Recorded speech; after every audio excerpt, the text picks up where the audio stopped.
At this very moment, as you're tuning in, a truly extraordinary event is unfolding within our solar system. Since the discovery of 3I Atlas in July, matters up there have grown increasingly peculiar. This ancient celestial traveler, originating from beyond our solar system, has perplexed astronomers from the outset. However, its unconventional chemical makeup and faint greenish luminescence are no longer the most bewildering aspects. The true enigma lies in what has been trailing in its path. Our ordinarily tranquil cosmic domain has transformed into a bustling thoroughfare, with celestial bodies converging in a manner that defies statistical probability. From a cluster of 7 comets arriving in close succession to a fresh contingent of asteroids streaking past Earth, the celestial panorama we observe is anything but ordinary. Consequently, astronomers are compelled to confront a crucial question. What exactly is 3I Atlas doing to our solar system? Join me for this late-night investigation as we endeavor to ascertain whether we are witnessing the galaxy's most remarkable coincidence or something far more profound. Part 1. An asteroid barrage approaches. Mid-September 2025 was anticipated to be uneventful, merely another month of routine celestial navigation, the kind astronomers typically document with methodical precision before shifting their attention to new observations. Yet the cosmos had different plans. What transpired during those crisp autumn weeks was entirely unprecedented. A grand cosmic procession that had scientists rushing to their telescopes and the public questioning if they were observing more than simple chance. The primary attraction made its entrance first. Asteroid 2025 FA22, a colossal rocky mass measuring somewhere between 130 and 290 meters across, passed Earth on September 18th at a distance of just over 2 lunar distances, approximately 835,000 kilometers. This was close enough to garner media attention, yet sufficiently distant to allow for a peaceful night's sleep. However, this is where the narrative takes a more intriguing turn. FA22 was not alone. This was not a solitary asteroid making a scheduled appearance. Rather, it felt akin to the opening night of a celestial spectacle, with multiple performers taking center stage in rapid succession. Small near-Earth object 2025 RJ2 had already made its appearance 3 days prior, on September 15th, whizzing by at a mere 0.78 lunar distances, a mere 300,000 kilometers from our planet. In astronomical terms, this is practically a close encounter, but these were not isolated occurrences. Throughout that same week, dozens of additional objects passing within the lunar distance traced their trajectories across our immediate cosmic vicinity. Each was meticulously catalogued and tracked by the global network of space surveillance systems. By the numbers, it appeared to be standard traffic. Yet the clustering pattern felt distinctly different. The timing seemed almost orchestrated, as if these ancient celestial wanderers had synchronized their arrival for maximum dramatic effect. Then came the supporting ensemble. Comet C2025 R2, first detected by the SWAN instrument aboard the SOHO spacecraft on September 11th, began to intensify in brightness, approaching naked-eye visibility near the constellation Virgo. Its tail stretched across the evening sky like an artist's brushstroke, discernible to anyone who knew where to look as twilight yielded to darkness. The comet's future beyond its closest approach to the sun remained uncertain. Many such objects disintegrate under the intense solar heat, leaving behind only luminous trails of debris as testaments to their fleeting celestial journeys. Meanwhile, a familiar figure loomed in the background of every astronomical news report. Apophis, officially designated 999,420 Apophis. This is the asteroid that once topped every list of planetary defense concerns. This 400-meter-wide mountain of rock is scheduled for an uncomfortably close rendezvous with Earth on April 13th, 2029. That flyby will bring Apophis within 32,000 kilometers of our planet's surface, closer than our geostationary satellites. It will be close enough to be visible to the naked eye as it streaks across the night sky at 50,000 kilometers per hour. However, the true star of this celestial performance was still poised to enter the scene. Tucked away amidst routine discovery announcements was something truly unprecedented. 3I Atlas, also identified as C2025N1, discovered on July 1, 2025, by the Atlas survey team in Chile. This object was unlike anything else crowding our telescopes that September. It was not merely another asteroid or comet from our local solar system. This was something far more extraordinary, an interstellar visitor, only the third ever confirmed, possessing chemical signatures that would challenge our fundamental understanding of planetary formation. The Atlas team initially identified it as just another faint point of light moving against the star field. But as subsequent observations refined its trajectory, the calculations revealed an astonishing narrative. This object was traveling on a hyperbolic orbit, indicating it possessed sufficient velocity to completely escape the Sun's gravitational pull.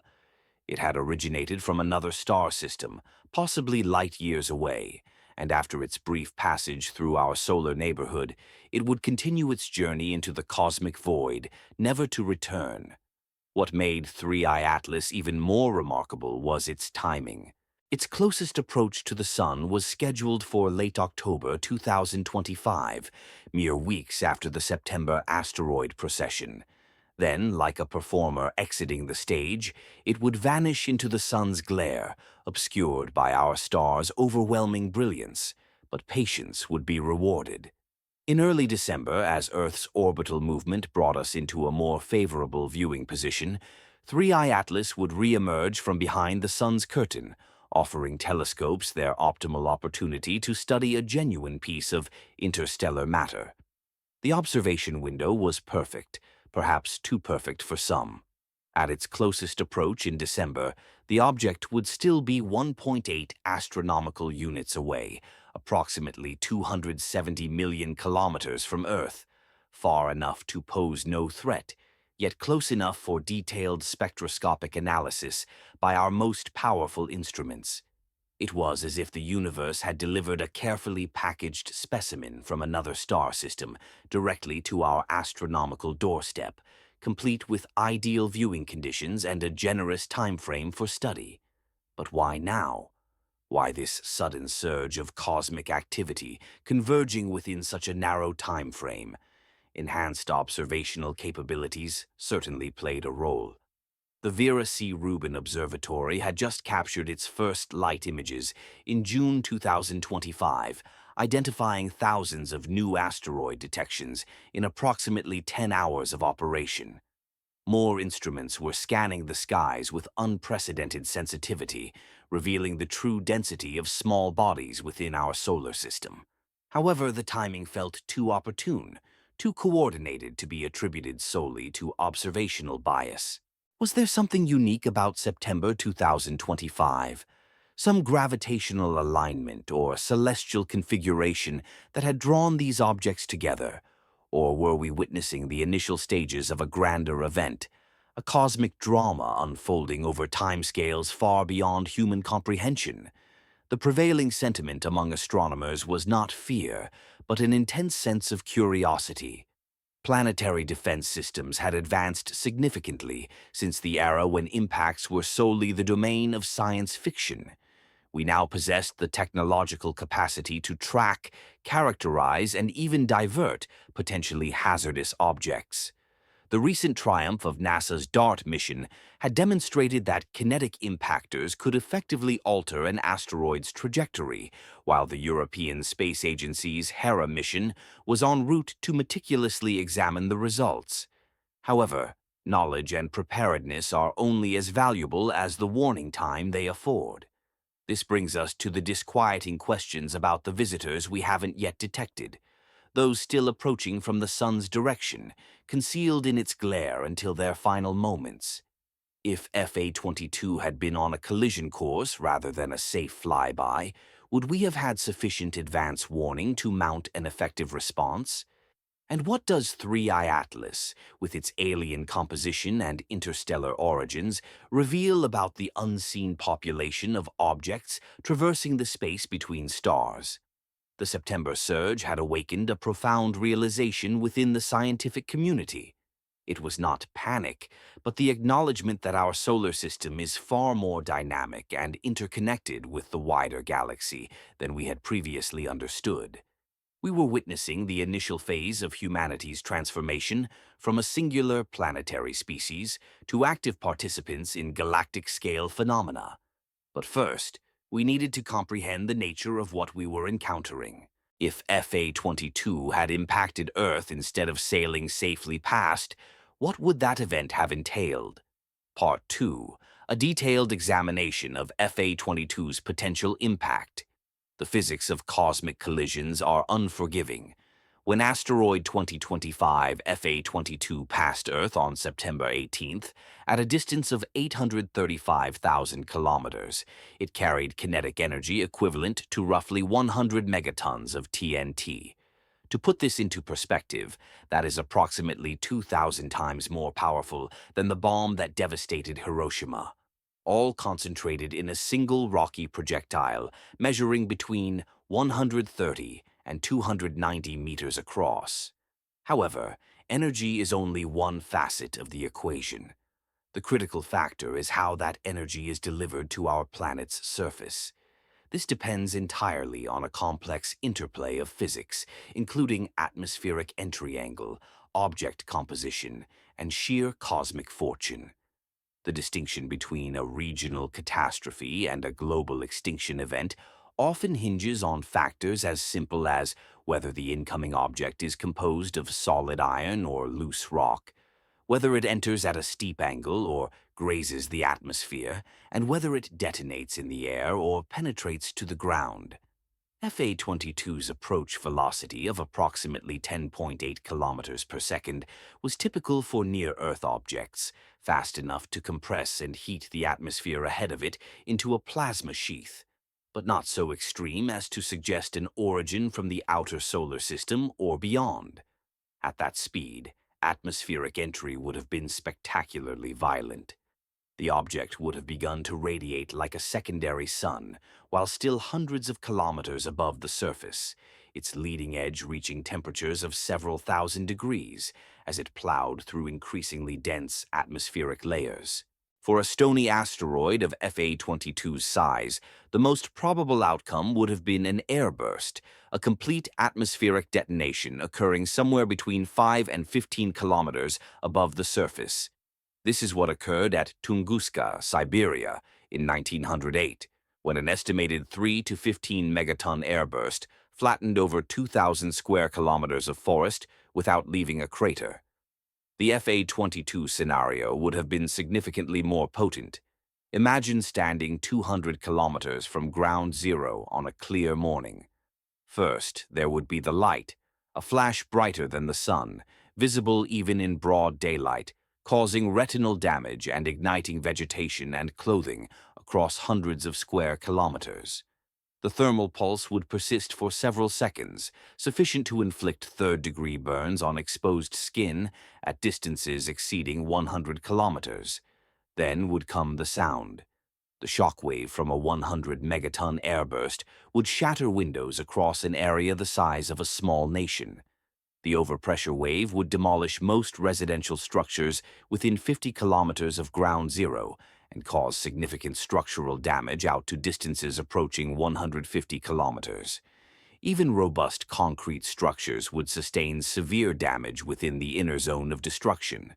However, what if FA-22 had been composed of denser material or entered at a shallower angle, allowing it to penetrate deeper into the atmosphere before fragmenting? The crater scenario presents an entirely different form of devastation. Employing established impact modeling programs like Impact Earth, We can estimate that a 200-meter iron asteroid striking at 10 kilometers per second would excavate a crater approximately 3 kilometers in diameter and 500 meters deep. The immediate consequences would be catastrophic for anyone within visual range. The impact would vaporize the asteroid and an equivalent mass of target rock, launching millions of tons of superheated debris on ballistic trajectories that would rain burning material across thousands of square kilometers. The seismic shock would register as a magnitude 6.5 earthquake, causing building collapses and triggering landslides across a region hundreds of kilometers wide. Yet, perhaps the most alarming scenario would be an ocean impact. Over 70% of Earth's surface is covered by water, making this statistically the most probable outcome for any randomly arriving asteroid. When cosmic projectiles strike the ocean, they do not simply disappear into the depths with a large splash. They generate something far more perilous: tsunamis. The physics of impact-generated tsunamis are still being refined by researchers, but recent modeling suggests that even a 250-meter asteroid impacting deep ocean water would produce initial wave heights exceeding 100 meters at the impact site. These waves would propagate outward at speeds comparable to jet aircraft, carrying sufficient energy to remain dangerous across entire ocean basins. An FA-22-sized impact in the mid-Atlantic could potentially send 10-meter waves crashing into coastal cities from Boston to Barcelona within hours of impact. However, there is a crucial caveat that often gets overlooked in disaster scenarios. Wave height diminishes with distance. Classic hydrocode simulations indicate that tsunami waves lose energy as they travel, with typical height reductions following predictable mathematical patterns. A devastating 100-meter wave at the impact site might be reduced to 10 meters by the time it travels 60 kilometers and continue to diminish as it traverses ocean basins. The devil, as always, lies in the specifics of coastal geography and local bathymetry. The question of regional versus global impact is critical for understanding the true threat posed by city-killer-sized asteroids. An FA-22 impact would undoubtedly cause regional devastation, potentially affecting millions of people, but it would be unlikely to trigger global climate effects or threaten human civilization as a whole. That level of destruction necessitates much larger impactors, objects in the kilometer-plus size range that strike perhaps once every few 100,000 years. For comparison, consider the Chelyabinsk event of February 15th, 2013. That 20-meter asteroid generated an airburst equivalent to approximately 500 kilotons of TNT, injured over 1,500 people, primarily from flying glass caused by shattered windows, and provided the world with dramatic dashcam footage of what happens when cosmic debris encounters modern civilization. The Chelyabinsk object was roughly one-tenth the diameter of FA-22, underscoring just how rapidly impact energy scales with size.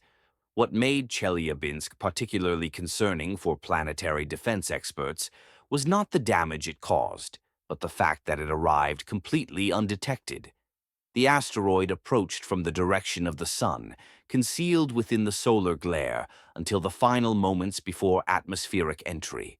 No telescope on Earth observed its approach. This represents one of the fundamental blind spots in our current detection network, the sunward approach corridor, where even city-killer-sized objects can arrive with virtually no warning. FA-22's safe flyby actually provided valuable real-world experience for international planetary defense coordination.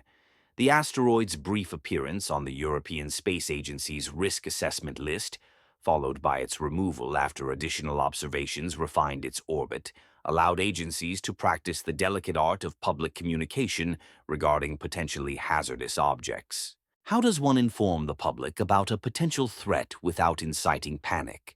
How are international response efforts coordinated when dealing with objects that could affect multiple nations?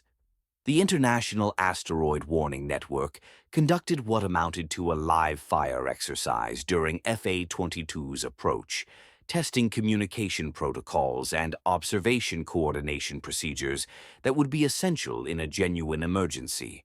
The fact that it ultimately proved to be a false alarm did not diminish the value of the exercise. In fact, it provided something even more valuable, proof that the system could function under pressure. However, the exercise also highlighted critical deficiencies that persist in our planetary defense capabilities. Lead time is paramount when it comes to asteroid deflection. The earlier we detect a potentially hazardous object, the smaller the deflection required to safely alter its trajectory. A subtle nudge applied years in advance can eliminate the need for desperate last-minute measures. Current deflection technologies, validated by NASA's successful DART mission, rely primarily on kinetic impact, essentially playing cosmic billiards with asteroids using high-speed spacecraft. The technique is effective, but it demands precise knowledge of the target's composition, structure, and rotational state. A rubble pile asteroid reacts very differently to impact than a solid iron mountain, and miscalculating those parameters could mean the difference between successful deflection and catastrophic fragmentation. The FA-22 scenario serves as a sobering reminder that we inhabit a planet situated within a shooting gallery of cosmic debris. Much of it comprises harmless sand grain-sized particles that burn up without incident in our atmosphere as meteor showers. But occasionally, something larger bypasses our detection network. And when it does, the consequences can be devastating on scales ranging from city blocks to entire civilizations. The positive news is that our vigilance in monitoring our cosmic neighborhood is improving. New survey telescopes are coming online with unprecedented capabilities to detect and track potentially hazardous objects, while space-based infrared observatories will soon close the sunward detection gap that allowed Chelyabinsk to arrive unannounced. Yet, as we have become more proficient at cataloging the threats in our immediate solar system vicinity, we have also begun to realize the vastness of our ignorance regarding the larger cosmic environment. Objects like 3I Atlas remind us that our solar system is not an isolated entity, but rather a waypoint along the galactic thoroughfare, perpetually receiving visitors from the immense void between stars. This raises an intriguing question regarding the September surge. Were we witnessing a random convergence of unrelated objects? Or could there be deeper connections between FA-22, the other near-Earth asteroids, and the enigmatic interstellar visitor that dominated astronomical headlines? Before we can answer that question, we must first understand what else shared the cosmic stage during those remarkable autumn weeks. Part 3. Swan, Apophis, and the Comet Surge. While asteroid FA-22 captured public attention with its close approach, another celestial performer was quietly preparing for its debut in the evening sky. Comet C-2025-R2, discovered by the Solar Wind Anisotropies instrument aboard the SOHO spacecraft on September 11th, was rapidly increasing in brightness, approaching naked-eye visibility as it descended towards the Sun's vicinity. Unlike the predictable, well-charted trajectory of FA-22, this comet represented something far more volatile and unpredictable.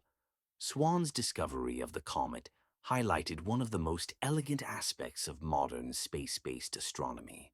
The instrument was not originally designed for comet hunting. Its primary mission involves mapping hydrogen emissions from solar wind interactions at the edge of our solar system.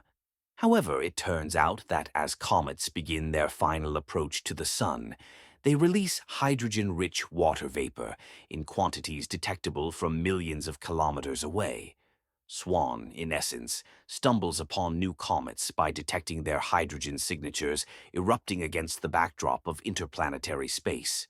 By mid-September, C-2025-R2 had brightened to approximately 6th magnitude, hovering right at the threshold of naked-eye visibility under dark rural skies. amateur astronomers began reporting sightings near the constellation Virgo, close to the bright star Spica and the reddish hue of Mars in the western sky after sunset. The icy tail of the comet elongated and became more defined as solar warmth compelled volatile frozen substances to vaporize from its core, fashioning the characteristic halo and stream that has ignited human wonder for ages. However, comets are known for their delicate nature. Unlike the solid rock and metal makeup of asteroids, comets are essentially conglomerations of ice, dust, and organic molecules loosely bound by weak gravitational forces and frozen volatiles. As they near the sun, the very heat that sculpts their magnificent tails can also shatter them completely. Numerous comets observed by Swan failed to survive their initial close brushes with solar radiation, disintegrating into trails of debris that produce fleeting meteor showers before vanishing entirely. The mechanism behind a comet's awakening involves an intricate balance of sublimation temperatures and solar heating. Water ice begins to sublimate at temperatures around 200 Kelvin, while more volatile compounds such as carbon dioxide and methane start releasing gas at even greater distances from the sun. As these substances transform directly from a solid to a gaseous state, they generate streams of gas that can significantly alter a comet's path through non-gravitational forces. This renders comet trajectories notoriously challenging to predict with pinpoint accuracy, particularly for celestial bodies making their inaugural approach from the remote Oort cloud. C 2025 R2's chances of survival remained in doubt throughout September. Newly arrived comets from the outer reaches of the solar system often contain untouched ices that have never been subjected to substantial solar heating. When they finally encounter the sun's radiation, the rapid sublimation can create internal pressures that overwhelm the comet's structural integrity. The nucleus might fracture into several pieces, each generating its own tail and coma, or it could disintegrate entirely into an expanding cloud of fragments. Yet, even as this new comet captured the attention of amateur skygazers, another celestial notable was preparing for its own turn in the spotlight.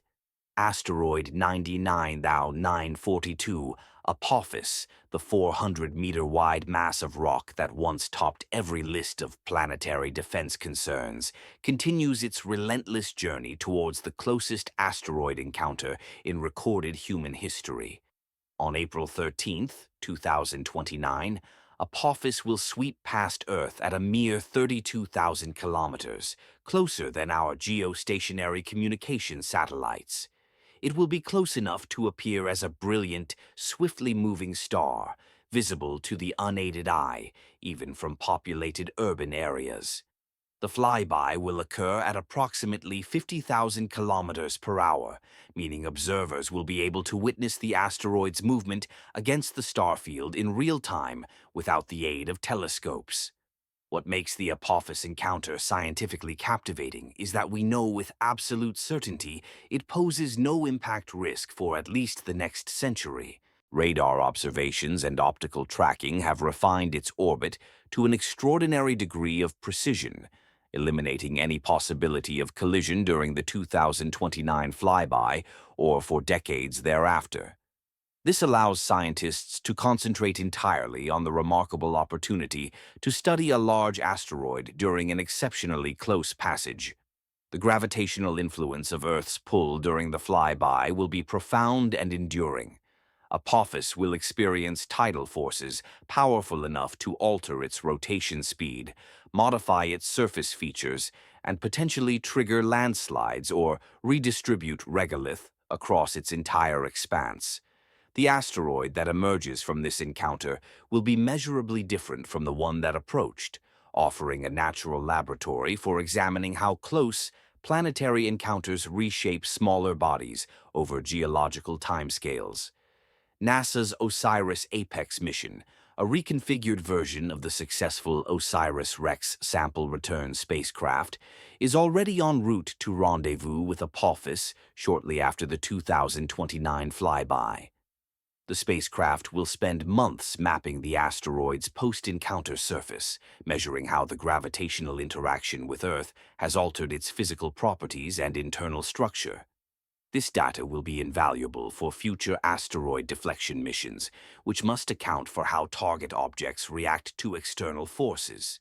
The timing of Apophis's approach, occurring just 3.5 years after the September 2025 surge, raises intriguing questions about whether we are entering a period of heightened near-Earth object activity. Statistically speaking, close asteroid approaches do not follow a predictable pattern. They are essentially random occurrences governed by the complex gravitational interactions that shape the solar system over billions of years. Nevertheless, the convergence of significant encounters within such a brief span seems to challenge the notion of a purely random distribution. A portion of this apparent increase is attributable to observational bias.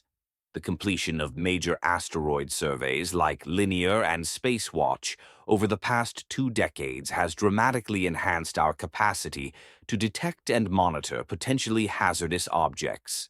The Vera C. Rubin Observatory, which captured its first light images in June 2025, represents another monumental leap in survey capabilities. Its vast field of view and sensitive detectors will rescan the entire accessible sky every few nights, providing an unprecedented cadence for discovering new objects and observing known ones. However, improved detection capabilities alone do not account for the September surge or the remarkable variety of objects involved. Alongside FA-22's Close Passage and C-2025 R2's Luminous Display, numerous smaller near-Earth objects traversed our immediate cosmic vicinity. Object 2025 RJ2 passed at a distance of just 0.78 lunar distances on September 15th. Multiple sublunar distance encounters occurred throughout the month, each meticulously catalogued and tracked by the Global Space Surveillance Network. The seasonal timing might offer insights into the underlying dynamics. Earth's orbital path carries us through diverse regions of the inner solar system across the year, and it is plausible that September 2025 corresponded to our passage through a particularly dense zone of space debris. Alternatively, the apparent clustering could stem from intricate gravitational resonances that can synchronize the orbits of multiple objects over geological timescales. Comets introduce an additional layer of complexity to this celestial ballet. Unlike asteroids, which maintain relatively stable and predictable orbits, comets can undergo dramatic shifts in trajectory due to outgassing forces and gravitational disturbances from the giant planets. Long-period comets, originating from the Oort cloud, arrive with virtually no advance notice, following orbits that have not brought them into the inner solar system for millennia or millions of years. The distinction between asteroids, comets, and meteors frequently complicates public discourse on planetary defense. Yet these differences are paramount for comprehending impact risks and mitigation strategies. Asteroids are essentially rocky or metallic masses in space, adhering to well-defined orbits that change gradually over time. Comets are volatile, rich bodies whose behavior can be unpredictable due to outgassing phenomena. Meteors are simply the visible light displays produced when small particles vaporize within Earth's atmosphere, irrespective of whether their parent body was an asteroid or a comet. This diversity of small body types reflects the intricate history of our solar system's formation and evolution. The asteroid belt, situated between Mars and Jupiter, harbors remnants of planetary formation that failed to coalesce into a planet, while comets preserve specimens of the primordial ices and organic matter from the outer reaches of the early solar nebula. Each population contributes to the narrative of how celestial bodies form around stars, and each presents distinct challenges for planetary defense. As autumn 2025 progressed, the cosmic arena was poised for even more extraordinary disclosures. The September surge of familiar solar system objects was about to be eclipsed by something unprecedented. A visitor from an entirely different star system, carrying chemical signatures that would challenge fundamental assumptions about planetary formation and the nature of interstellar space. But first, this enigmatic traveler would need to navigate the complex gravitational environment of our inner solar system while remaining concealed by the solar glare during its closest approach to the Sun. When it finally emerged into telescopic view in early December, 3I Atlas would prove to be unlike anything astronomers had ever encountered. Part 4. The Interstellar Intruder. On July 1, 2025, a routine automated sky survey detected something extraordinary disguised as an unremarkable point of light. The Atlas telescope array in Rio Hurtado, Chile, had captured images of thousands of similar objects, including asteroids, comets, and distant stars shifting positions against the stellar backdrop. However, this particular point of light would soon revolutionize our understanding of what traverses the vastness between stars. Initially classified as just another potential near-Earth object, the body that would become known as 3I Atlas appeared no different from countless other discoveries within the Atlas database. The automated systems flagged it for subsequent observations based on its apparent movement across the sky, and within days, telescopes around the globe were tracking its trajectory with increasing accuracy. It was during this routine astrometric follow-up that astronomers realized they were dealing with something entirely novel. The calculations were irrefutable. As more observational data refined the object's orbital parameters, one characteristic stood out with striking clarity. Its orbital eccentricity surpassed unity. In celestial mechanics, this is the definitive mark of a hyperbolic trajectory, an orbit possessing more than enough velocity to escape the Sun's gravitational pull entirely. This object was not bound to our solar system, it was merely passing through. 3I Atlas thus became only the third confirmed interstellar visitor in human history, following the mysterious cigar-shaped object 1I Oumuamua in 2017 and comet 2I Borisov in 2019. However, unlike those prior visitors, 3I Atlas arrived at an opportune moment for extensive observation. Its trajectory would carry it to perihelion, its closest approach to the Sun, on approximately October 30th, 2025, followed by its closest passage to Earth in December at a distance of roughly 1.8 astronomical units. That December distance translates to approximately 270 million kilometers, far enough to pose absolutely no threat to Earth, yet close enough for detailed spectroscopic analysis by our most powerful telescopes. It was as if the cosmos had orchestrated a cosmic delivery service, providing a pristine sample from another star system with optimal viewing conditions and ample advance notice. But the object's trajectory was merely the commencement of its enigmas.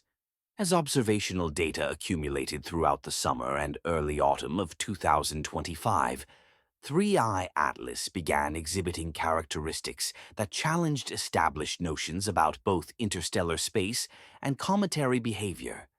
Size estimations derived from Hubble Space Telescope observations indicated an upper limit of approximately 5.6 kilometers for the nucleus, although the actual size was likely considerably smaller.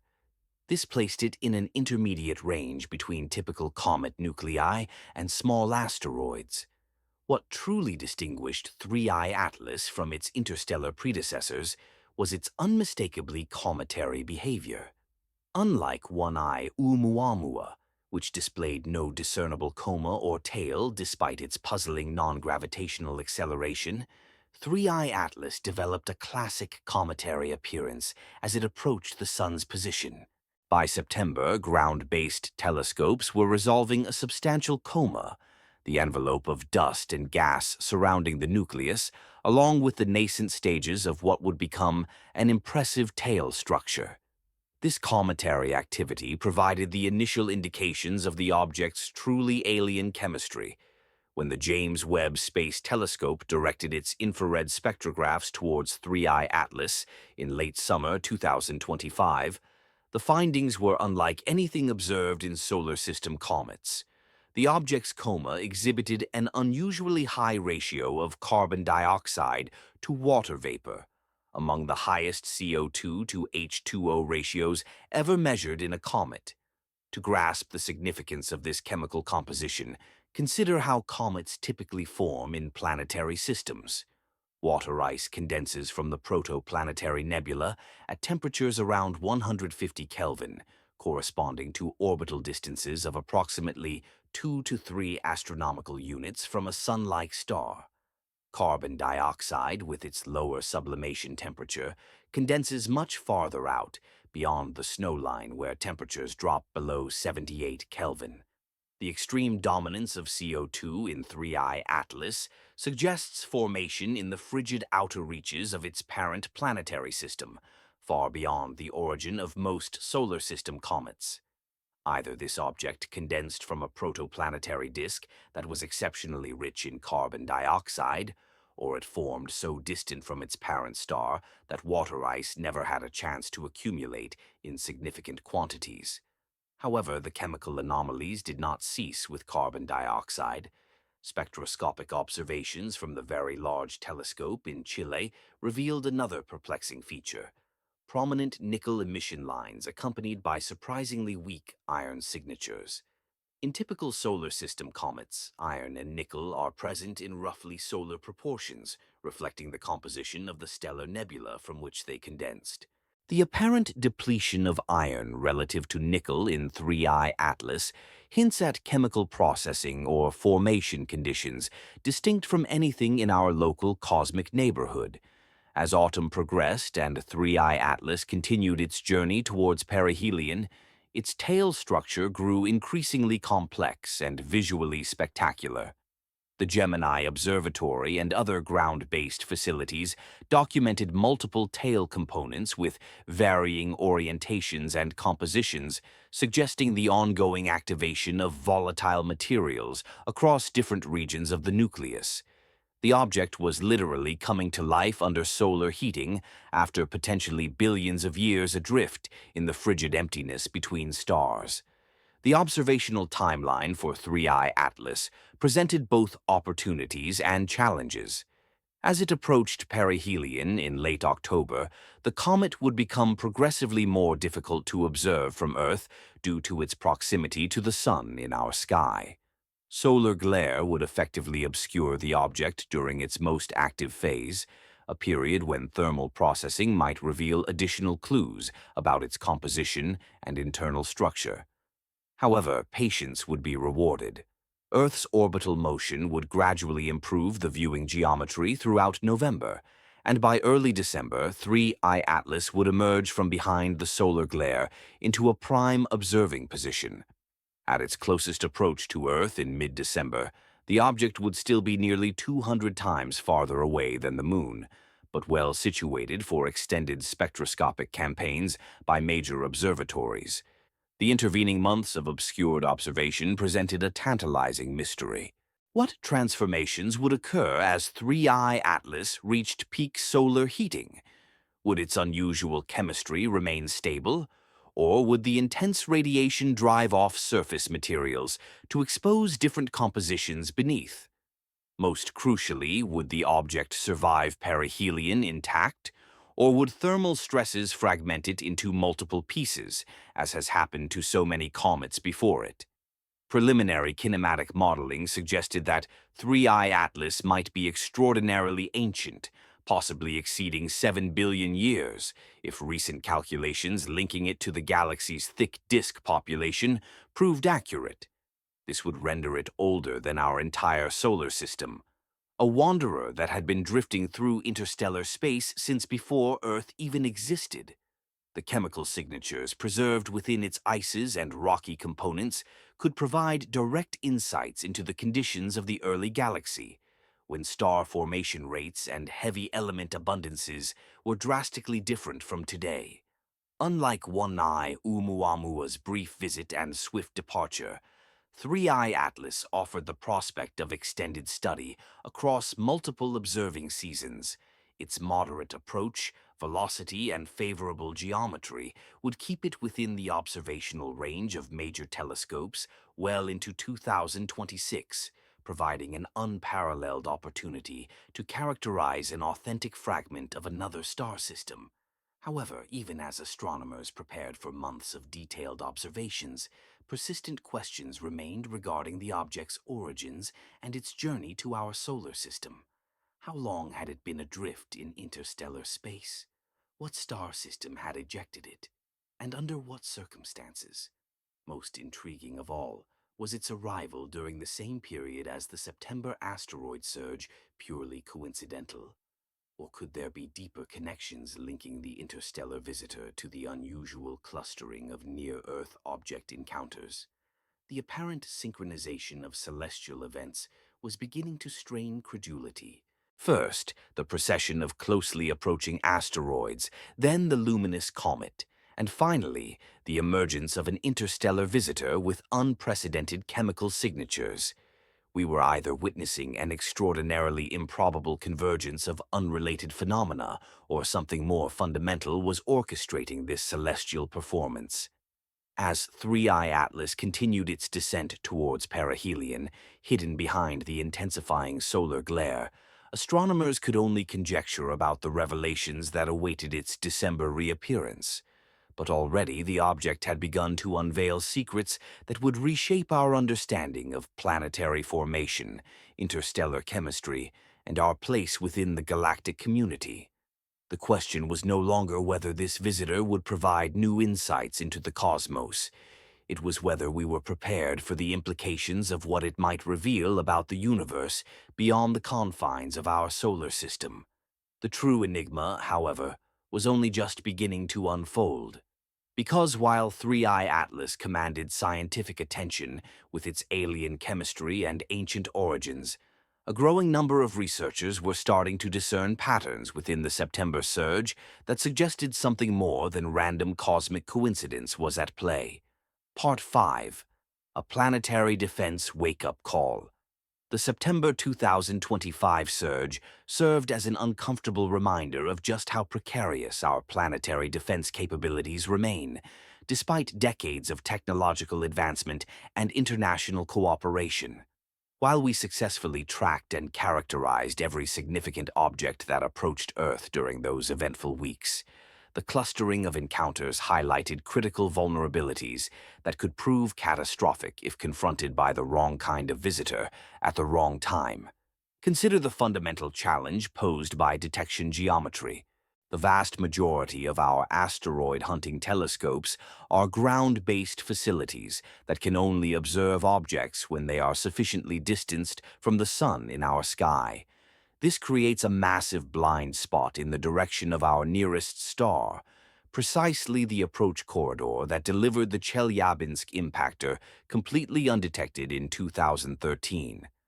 An asteroid approaching from the sunward direction remains effectively invisible until the final hours or minutes before atmospheric entry. FA-22's trajectory fortunately carried it well clear of this detection shadow, allowing telescopes worldwide to track its approach for weeks before closest passage. But had its orbit been inclined differently, or had its approach vector aligned more closely with the Sun-Earth line, we might have had mere days or hours of warning instead of the comfortable lead time that allowed for detailed characterization and public notification. This sunward blind spot represents one of the most significant vulnerabilities in our current planetary defense architecture. Ground-based celestial observations have achieved considerable success in charting objects near Earth. However, these efforts are inherently constrained by the fundamental principles of optics and orbital dynamics. Concealing something behind the most luminous celestial body, regardless of the sophistication of one's telescope, is impossible. The The solution lies in relocating our detection apparatus into the vastness of space, enabling operation independent of Earth's diurnal cycle and atmospheric disturbances. NASA's upcoming Near-Earth Object Surveyor mission, slated for deployment in September of the year 2027, will utilize an infrared space telescope specifically engineered to track asteroids. Its designated position will trail Earth in its orbital path around the Sun. From this strategic vantage point, the NEO surveyor will possess the capability to identify objects approaching from directions that remain concealed from ground-based observatories. Nevertheless, space-based detection represents merely the initial phase in a multifaceted planetary defense strategy. Upon the discovery of a potentially hazardous celestial body, it is imperative to thoroughly characterize it to accurately gauge the level of threat and formulate the most effective countermeasure. This necessitates swift follow-up observations from multiple observatories, precise orbital determination, and meticulous analysis of the object's physical characteristics. The Vera C. Rubin Observatory, which captured its inaugural light images in June of the year 2025, signifies a groundbreaking advancement in this follow-up capacity. Its immense mirror and wide-field camera are capable of re-examining the entire accessible celestial sphere every 3 nights, providing an unparalleled frequency for tracking newly identified objects and monitoring their orbital progression.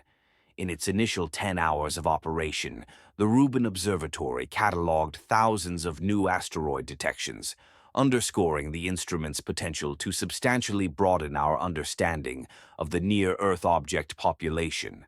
However, the detection and tracking of threats are rendered meaningless without the capacity to actively address them. This is where NASA's Double Asteroid Redirection Test mission has furnished invaluable real-world validation of kinetic deflection technology. The impact of the DART spacecraft with the asteroid Dimorphos on September 26, 2022, successfully altered the smaller asteroid's orbital period by 32 minutes, significantly exceeding the minimum 4-minute alteration required to confirm mission success. More crucially, detailed analysis of the impact revealed that the momentum transfer efficiency, referred to as beta, was approximately 3.6, signifying an impact nearly 4 times more effective than predicted by basic momentum conservation. This amplification factor arises from the ejection of debris following the impact, which functions similarly to rocket exhaust, enhancing the deflection effect. Comprehending this, physics is paramount for the design of future deflection missions. The European Space Agency's Hera mission, currently en route to the Didymos system, is scheduled to arrive in the year 2026 to conduct a post-impact analysis of the DART impact site. Hera's detailed mapping and measurement of the crater and debris field will furnish ground truth data for impact models, aiding in the refinement of our comprehension of how various asteroid types respond to kinetic deflection attempts. Yet, kinetic impact is merely one instrument within the comprehensive planetary defense arsenal. For larger objects or situations demanding more precise trajectory adjustments, alternative techniques may prove more efficacious. Gravity tractors, spacecraft that employ their own gravitational field to gently alter an asteroid's course, accumulate velocity changes over years or decades. Nuclear standoff devices could vaporize surface material to generate powerful rocket-like thrust. Ion beam shepherds could utilize focused particle beams to gradually ablate one side of an asteroid, creating continuous low-level thrust over extended periods. The fundamental revelation from planetary defense research is that all these methodologies necessitate substantial lead time for effective implementation. A gentle adjustment applied years or decades in advance can obviate the need for desperate last-minute interventions. This underscores the critical importance of early detection, not to provide time for city evacuations or the construction of subterranean shelters, but because gentle deflection becomes exponentially simpler with advanced forewarning. The International Asteroid Warning Network, established to coordinate global responses to potential impact threats, conducted what essentially amounted to a live exercise during FA-22's approach. The asteroid's brief inclusion on the European Space Agency's risk assessment list, followed by its removal after supplementary observations, provided valuable experience in the delicate equilibrium between public notification and the prevention of panic. How does one apprise the world of a potential asteroid threat without precipitating economic turmoil or societal disruption? How are international cooperative efforts orchestrated when dealing with objects that could impact multiple nations? These questions lack straightforward answers, but FA-22's close pass offered a relatively low-risk opportunity to test communication protocols and decision-making processes. The exercise exposed both strengths and vulnerabilities in our current approach. The swift international dissemination of observational data facilitated the rapid refinement of FA-22's orbit and its prompt removal from risk assessment lists once the threat was negated. However, public communication remained inconsistent, with certain media outlets sensationalizing the initial risk assessment, while others completely disregarded the event until after the safe flyby was confirmed. A portion of this communication challenge originates from the inherent uncertainty in early orbital determinations.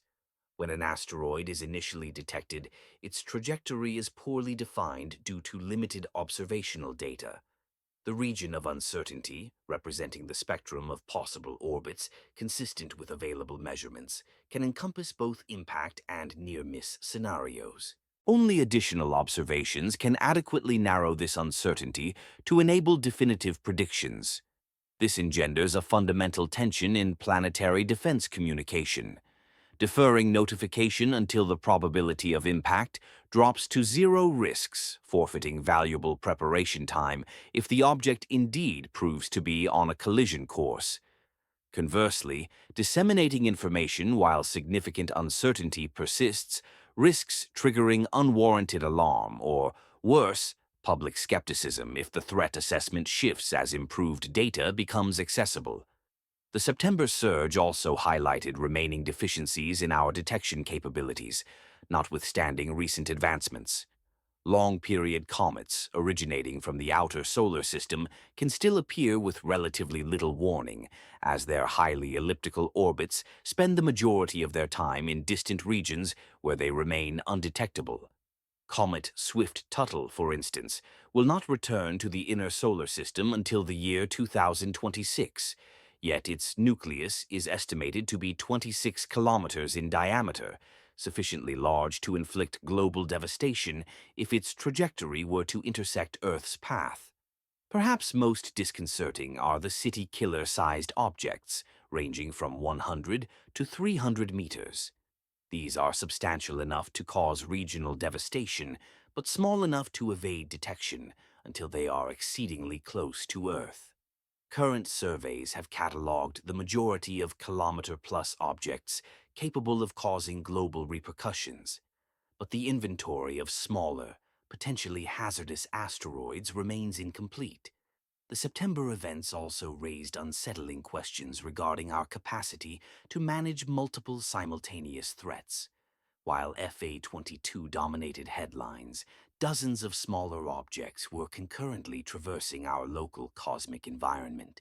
If several city-killer-sized asteroids were approaching concurrently from disparate directions, would our tracking and characterization capabilities be overwhelmed? Could we initiate deflection missions against multiple targets, utilizing current technology and resources? These scenarios remain hypothetical, but underscore the importance of sustained investment in planetary defense infrastructure.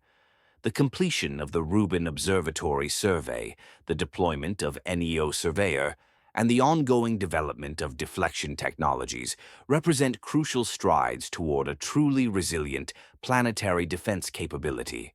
However, they also signify merely the commencement of what will undoubtedly be a multi-generational endeavor to safeguard human civilization from cosmic impacts. The encouraging news is that planetary defense is fundamentally a solvable challenge. Unlike seismic events, volcanic eruptions, or other natural calamities, asteroid impacts can be entirely averted with adequate advance warning and appropriate technology. The physics governing deflection are well understood, the requisite technologies are within our current grasp, and a framework for international cooperation is already in place. What is now required is the political resolve to sustain funding and support for these systems during the prolonged intervals between significant impact threats. Planetary defense functions akin to insurance. It appears superfluous until the precise moment it is desperately needed. The September surge served as a valuable reminder that we inhabit a dynamic cosmic milieu where impacts are not a matter of if, but when. Nevertheless, as astronomers meticulously catalogued and characterized the procession of near-Earth objects during those eventful autumn weeks, a different kind of enigma began to emerge from the observational data. The timing of these encounters, the clustering of their trajectories, and the remarkable coincidence of an interstellar visitor arriving within the same narrow temporal window started to strain the limits of statistical probability. Were we witnessing an extraordinarily improbable confluence of unrelated events? Or was something more fundamental orchestrating this celestial ballet? Part 3. Atlas. The human brain is exquisitely engineered to discern patterns, even in their absence. This evolutionary adaptation aided our ancestors in identifying predators lurking in tall grass and recognizing seasonal shifts crucial for survival. However, within the realm of astronomical phenomena, this same pattern recognition system can lead us astray, perceiving connections and conspiracies within the random fluctuations of cosmic occurrences. Yet, on occasion, the patterns are indeed genuine. Consider the chronological sequence. Asteroid 2025 FA22 traversed past Earth on September 18th at a distance of 2.2 lunar distances. 3 days prior, a smaller object, 2025 RJ2, passed at a mere 0.78 lunar distances. Throughout that same week, multiple additional near-Earth objects were tracked by global surveillance networks. Comet C2025 R2 brightened sufficiently for naked-eye visibility in the evening sky, and lurking in the background, the interstellar visitor 3I Atlas approached its October perihelion after a journey that may have spanned billions of years. Individually, none of these events is particularly extraordinary. Dozens of asteroids pass within 0.05 astronomical units of Earth every month, adhering to orbital mechanics established billions of years ago. Comets routinely intensify in brightness and then fade as they approach and recede from the Sun's orbital path. Interstellar objects, while infrequent, are anticipated consequences of planetary formation and evolution around other stars. However, the convergence of these events within such a confined temporal period begins to challenge simplistic explanations based on cosmic happenstance. What are the statistical odds that an interstellar visitor would arrive during the same month as a period of unusually heightened near-Earth object encounters? How probable is it that a newly discovered comet would reach peak visibility precisely as multiple asteroids are making close approaches? One speculative avenue worth exploring involves gravitational shepherding, the possibility that the passage of 3I Atlas through the inner solar system could somehow influence the trajectories of smaller objects. Massive bodies can gravitationally perturb the orbits of lesser ones, potentially creating a debris stream or a retinue effect that might account for the clustering of September encounters. However, the physics strongly militate against this scenario. 3I Atlas, even at its maximum estimated size of approximately 6 kilometers, possesses insufficient mass to gravitationally influence objects at distances spanning millions of kilometers. Newton's inverse square law dictates that gravitational effects diminish rapidly with distance, becoming negligible at the scales involved in the September encounters. Furthermore, the orbital parameters of the various September visitors exhibit no indication of a common origin or a shared dynamical history.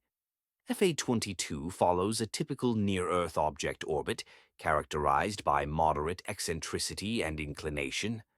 The smaller asteroids detected throughout the month display the full spectrum of orbital characteristics expected from the background population of near-Earth objects, with none exhibiting the hyperbolic trajectories that would suggest recent gravitational interaction with an interstellar intruder. More plausible explanations for the apparent clustering involve observational bias and detection cadence effects. The Vera C. Rubin Observatory had recently achieved first light in June of the year 2025, dramatically expanding our capacity to detect and track small near-Earth objects. Enhanced survey coverage naturally leads to an increased number of discoveries, creating the impression of heightened activity, even when the underlying population remains constant. Consider it analogous to suddenly installing high-definition surveillance cameras in a previously unmonitored area. The number of individuals traversing the space has not changed, but your awareness of their presence is dramatically amplified. Similarly, augmented astronomical surveys reveal the true density of near-Earth objects that have always been present but were simply undetected by less sensitive instruments. The psychological phenomenon of apophenia, the inclination to perceive meaningful patterns within random data, may also be influencing our interpretation of the September events. Once the initial few close approaches were reported, both astronomers and the general public became hypersensitive to subsequent discoveries. Objects that might have passed unnoticed during a less active news cycle suddenly garnered front-page attention, creating a feedback loop that amplified the perception of unusual activity. Yet, even accounting for observational bias and psychological influences, certain aspects of the September surge remain challenging to explain through purely random processes. The discovery of 3I Atlas on July 1st, with its trajectory precisely timed to achieve maximum visibility just as near-Earth object activity peaked, represents a remarkable coincidence that strains the limits of statistical probability. Consider an alternative speculative scenario. Could 3I Atlas be not an isolated object, but rather the largest member of a dispersed cluster of interstellar material? If the original parent body had fragmented during its extensive journey through space, perhaps due to internal stresses or collisions with interstellar dust, the resulting debris stream might be spread across a considerable volume of space. In this hypothetical scenario, the September asteroid encounters might represent smaller fragments from the same original object, following slightly divergent trajectories that bring them into Earth's vicinity at staggered intervals. These fragments would retain their interstellar velocity characteristics, but could have been gravitationally captured into temporary solar orbits during previous passages through the inner solar system. However, this fragmentation hypothesis encounters significant observational hurdles. Spectroscopic analysis of the September asteroids indicates typical carbonaceous or silicate compositions consistent with solar system origins. Their reflective spectra, where available, align with known asteroid taxonomic classes, rather than the unusual chemistry exhibited by 3I Atlas. If these objects shared a common interstellar origin, one would anticipate observing similar chemical signatures across the entire population. Furthermore, the orbital dynamics do not support a common origin scenario. True interstellar fragments would exhibit hyperbolic orbits, akin to 3I Atlas itself, rather than the elliptical trajectories characteristic of gravitationally bound solar system objects. The energy requirements for capturing interstellar debris into stable near-Earth object orbits exceed the energy available through gravitational interactions with the planets. Perhaps the most straightforward explanation is also the most probable. We are witnessing the statistical equivalent of multiple lightning strikes, improbable individual events that occasionally converge through sheer chance. The universe is under no obligation to distribute cosmic encounters uniformly across human timescales. Random processes can and do generate apparent patterns that seem significant to pattern-seeking intelligences. The rapid expansion of survey capabilities in the mid-2020s means we are observing this cosmic neighborhood with unprecedented sensitivity and frequency. Previous generations of astronomers might have entirely missed most of the September encounters, or detected them as isolated events spread across disparate news cycles. Our current ability to discover, track, and characterize multiple near-Earth objects simultaneously creates opportunities for apparent clustering that did not exist during earlier epochs of astronomical observation. Yet, even as rational analysis points toward coincidence and observational bias, a lingering sense of orchestrated timing persists. The precise arrival of 3I Atlas during a period of heightened near-Earth object activity, coupled with its unprecedented chemical signatures and ancient origins, suggests that we may be observing something more significant than a random convergence of unrelated events. The definitive answer may not emerge until months have passed, allowing us to study 3I Atlas in detail following its December reemergence from solar glare. Comprehensive spectroscopic analysis, precise trajectory measurements, and careful comparison with the September asteroid population might reveal connections not apparent in preliminary observations. But should no such connections materialize, if 3I Atlas proves to be genuinely independent of the September encounters, then we are left with an even more intriguing possibility. Perhaps the universe is simply more active and interconnected than our Earth-centric perspective typically allows us to appreciate. What appears as an extraordinary convergence from our limited viewpoint might in reality be routine on galactic scales. The question is not whether something is accompanying 3I Atlas. The question is whether we are finally developing the observational capacity to perceive the true complexity of the cosmic environment we have perpetually inhabited. And if that is the case, then the September surge may represent merely the initial phase of our education regarding what it means to be citizens of a galaxy where 400 billion stars are in constant exchange of material across the vast expanses of interstellar space.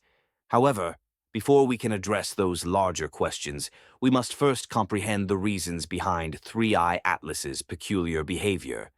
Because as autumn progressed and the interstellar visitor approached its closest encounter with the Sun, telescopes worldwide were documenting activity and chemical signatures unlike anything previously observed in comets, whether from our solar system or otherwise. Part 7. Peculiar Behaviors and Strange Features. As 3I Atlas continued its approach towards its October perihelion, observatories worldwide began to document behaviors that challenged fundamental assumptions regarding comet physics and interstellar chemistry. What initially appeared to be a relatively straightforward instance of a rogue comet from another star system was revealing layers of complexity that seemed to defy established patterns of how such celestial bodies ought to behave. The most striking anomaly emerged from observations conducted by the James Webb Space Telescope throughout August and September of the year 2025. JWST's infrared spectrographs identified a coma composition overwhelmingly dominated by carbon dioxide to an unparalleled extent, with carbon dioxide to water ratios among the highest ever recorded for any comet. This was not merely unusual, it bordered on the impossible according to standard models of cometary formation and evolution.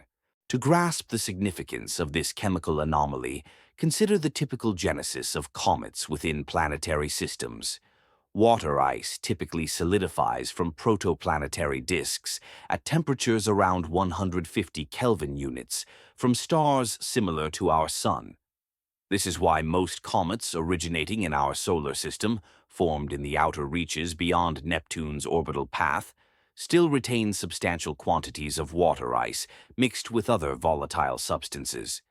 Carbon dioxide, with its far lower condensation temperature, only becomes a significant component of cometary material at distances exceeding 10 astronomical units from its parent star, where temperatures plummet below 80 Kelvin.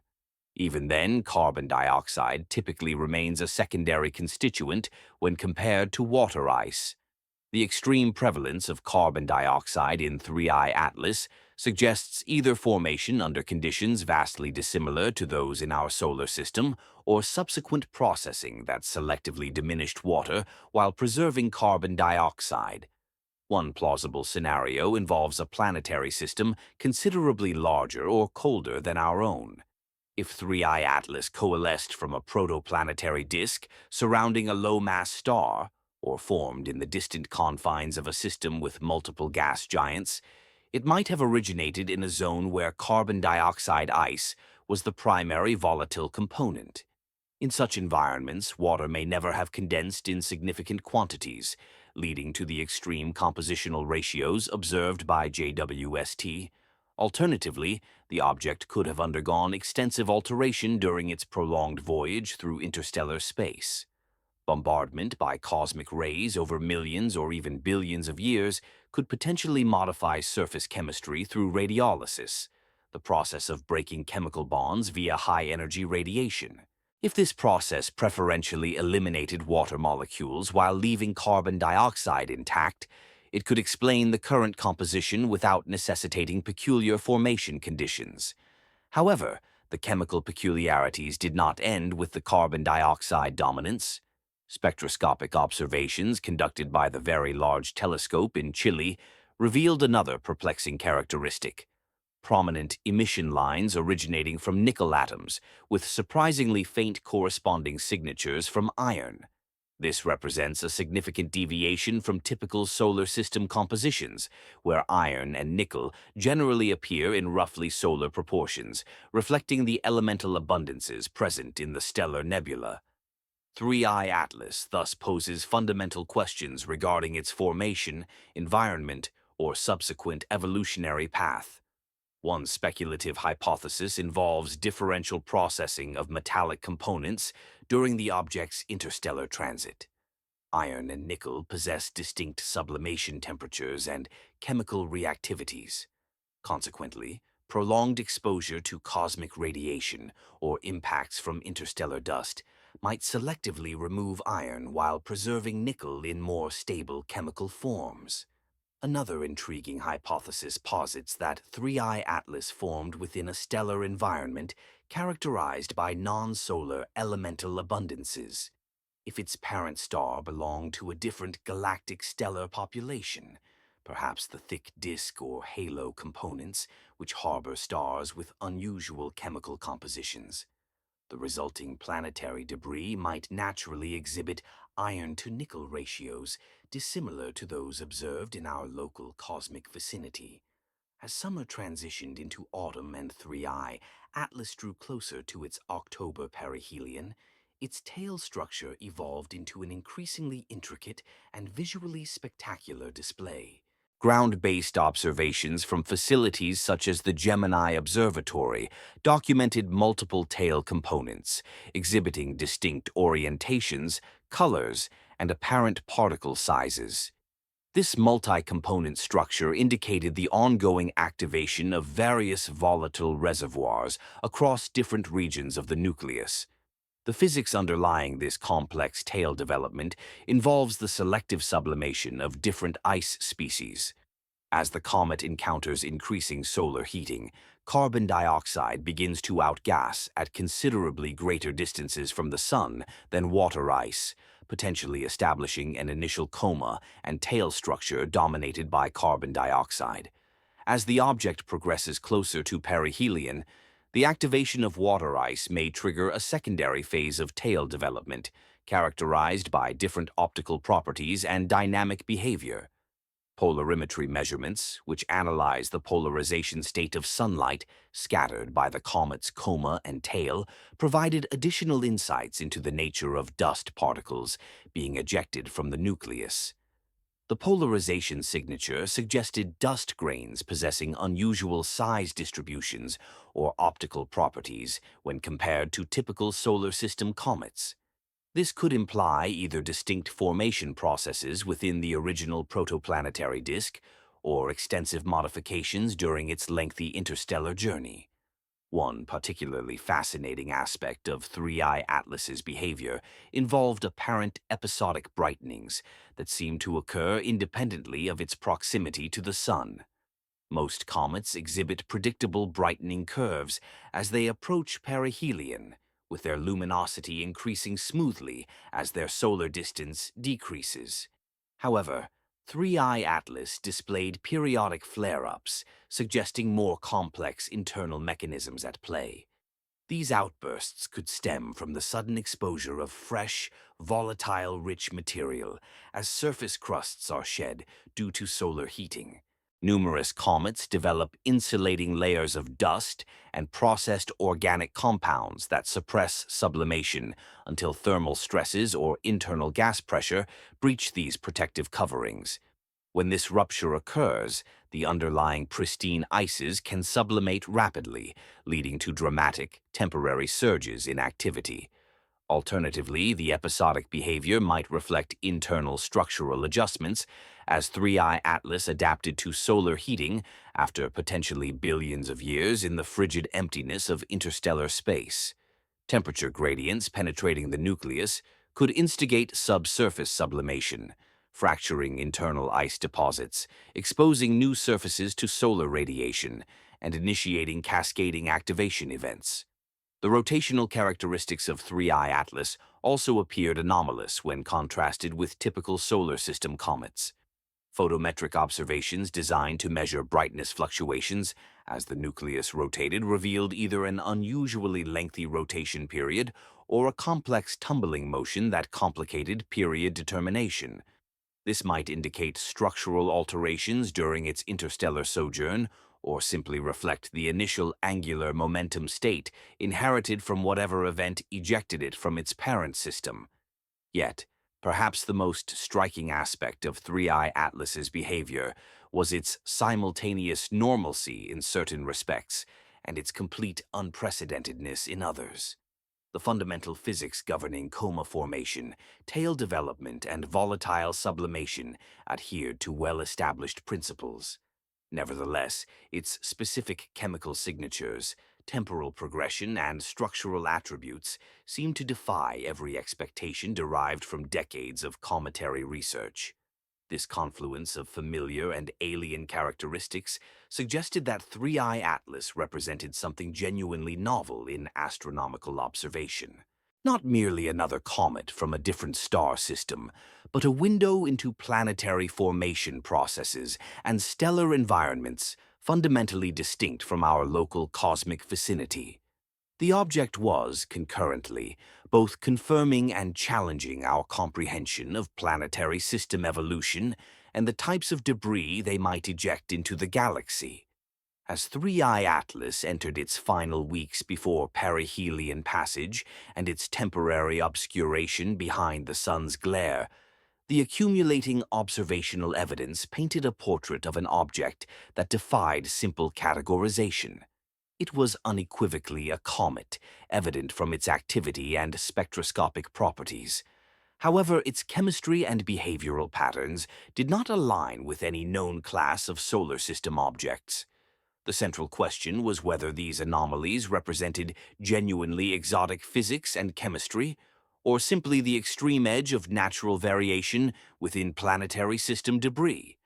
And that question would have to await resolution until December, when 3I Atlas would re-emerge from its solar concealment, offering telescopes their optimal opportunity for detailed characterization. However, even as intensive observations were underway, a different kind of speculation began to surface from the data. This was because while 3I Atlas's peculiar behaviors could potentially be explained by exotic yet natural processes, they also raised unsettling questions about whether humanity was encountering something beyond just an unusually active comet from another star system. Part 8. Alien Technology or Natural Marvel. In an era dominated by social media and viral conspiracy theories, it was perhaps inevitable that 3i Atlas would eventually confront the question that has shadowed every unusual astronomical discovery since the dawn of the space age. Could this be evidence of extraterrestrial intelligence? The object's unprecedented chemistry, complex behaviors, and remarkably opportune timing for observation had conspiracy theorists working overtime by late September of the year 2025. The speculation commenced innocently enough within academic circles, where researchers noted resemblances between 3i Atlas and the contentious object Oumuamua, which had ignited debates about potential artificial origins in 2017. Both were interstellar visitors. Both exhibited unusual properties that challenged conventional understanding. Both arrived on trajectories that afforded excellent observing opportunities for human astronomers. However, the similarities largely ended there, and the disparities were profound and telling. Unlike Oumuamua's enigmatic, cigar-like shape and perplexing non-gravitational acceleration without apparent outgassing, 3i Atlas behaved precisely as it appeared to be: a comet. It developed a classic coma and tail structure as it approached the sun's vicinity. Its brightness variations followed predictable patterns based on volatile sublimation. Its trajectory demonstrated the expected gravitational deflection from solar interaction, with additional perturbations easily attributable to outgassing forces. Most crucially, 3i Atlas exhibited no indications of controlled or directed movement. Its path through the solar system adhered to the precise hyperbolic trajectory anticipated for an unbound visitor under the sole influence of solar gravity. There were no course corrections, no unexplained accelerations, no radio transmissions, and no visible geometric shapes or artificial structures, even under the highest resolution observations accessible to human telescopes. The scientific method mandates extraordinary evidence for extraordinary claims, and the evidence pertaining to 3i Atlas consistently pointed towards natural phenomena, albeit natural phenomena unlike anything previously observed in our cosmic neighborhood. Every unusual behavior, every anomalous chemical signature, every peculiar physical property possessed plausible explanations rooted in well-established physics and chemistry. Consider the extreme carbon dioxide dominance that rendered 3i Atlas's chemistry so remarkable. While unprecedented in solar system comets, this composition could readily arise from formation in the outer reaches of an atypical planetary system. Stars with varying masses, metallicities, or planetary architectures might naturally yield comets with chemical signatures that appear alien to observers, familiar only with the products of our local solar system. The apparent depletion of iron relative to nickel, while puzzling, could reflect either formation in a stellar environment with non-solar elemental ratios or subsequent processing over billions of years of interstellar travel. Cosmic ray bombardment, impacts from interstellar dust, and thermal cycling within the frigid depths of space might selectively alter surface compositions in ways that create unusual spectroscopic signatures without necessitating any artificial intervention. Even the complex multi-component tail structure and episodic brightening events had precedence among solar system comets. Though admittedly at the extreme end of observed behaviors, Comet Hale-Bopp displayed multiple tail components with differing compositions, and Comet Holmes underwent a dramatic outburst that amplified its brightness by a factor of nearly 1 million in 2007. Natural processes were demonstrably capable of producing the kinds of spectacular and unusual behaviors observed in 3i Atlas. The real question was not whether 3i Atlas could be artificial, but rather why people persisted in asking. Part of the answer resides in the profound psychological impact of contemplating truly interstellar scales. When we observe objects from other star systems, we are confronted with the possibility that intelligence might exist elsewhere in the galaxy. The human mind evolved to navigate social hierarchies and detect agency within complex environments, naturally seeks signs of purpose or intention in unexplained phenomena. This tendency becomes even more pronounced when dealing with objects that seem to defy our expectations or exhibit properties that push the boundaries of conventional explanations. 3I Atlas's unusual chemistry and its conveniently observable geometry triggered the same pattern recognition systems that our ancestors employed to identify potential predators or allies. When confronted with something unprecedented, the brain's default assumption is often that someone or something must be responsible. However, nature routinely generates phenomena that surpass human imagination. The universe has had 13.8 billion years to experiment with physics and chemistry under conditions ranging from the interiors of massive stars to the near absolute zero temperatures of interstellar space. The fact that we occasionally encounter natural processes or objects that surprise us is not evidence of artificial origin.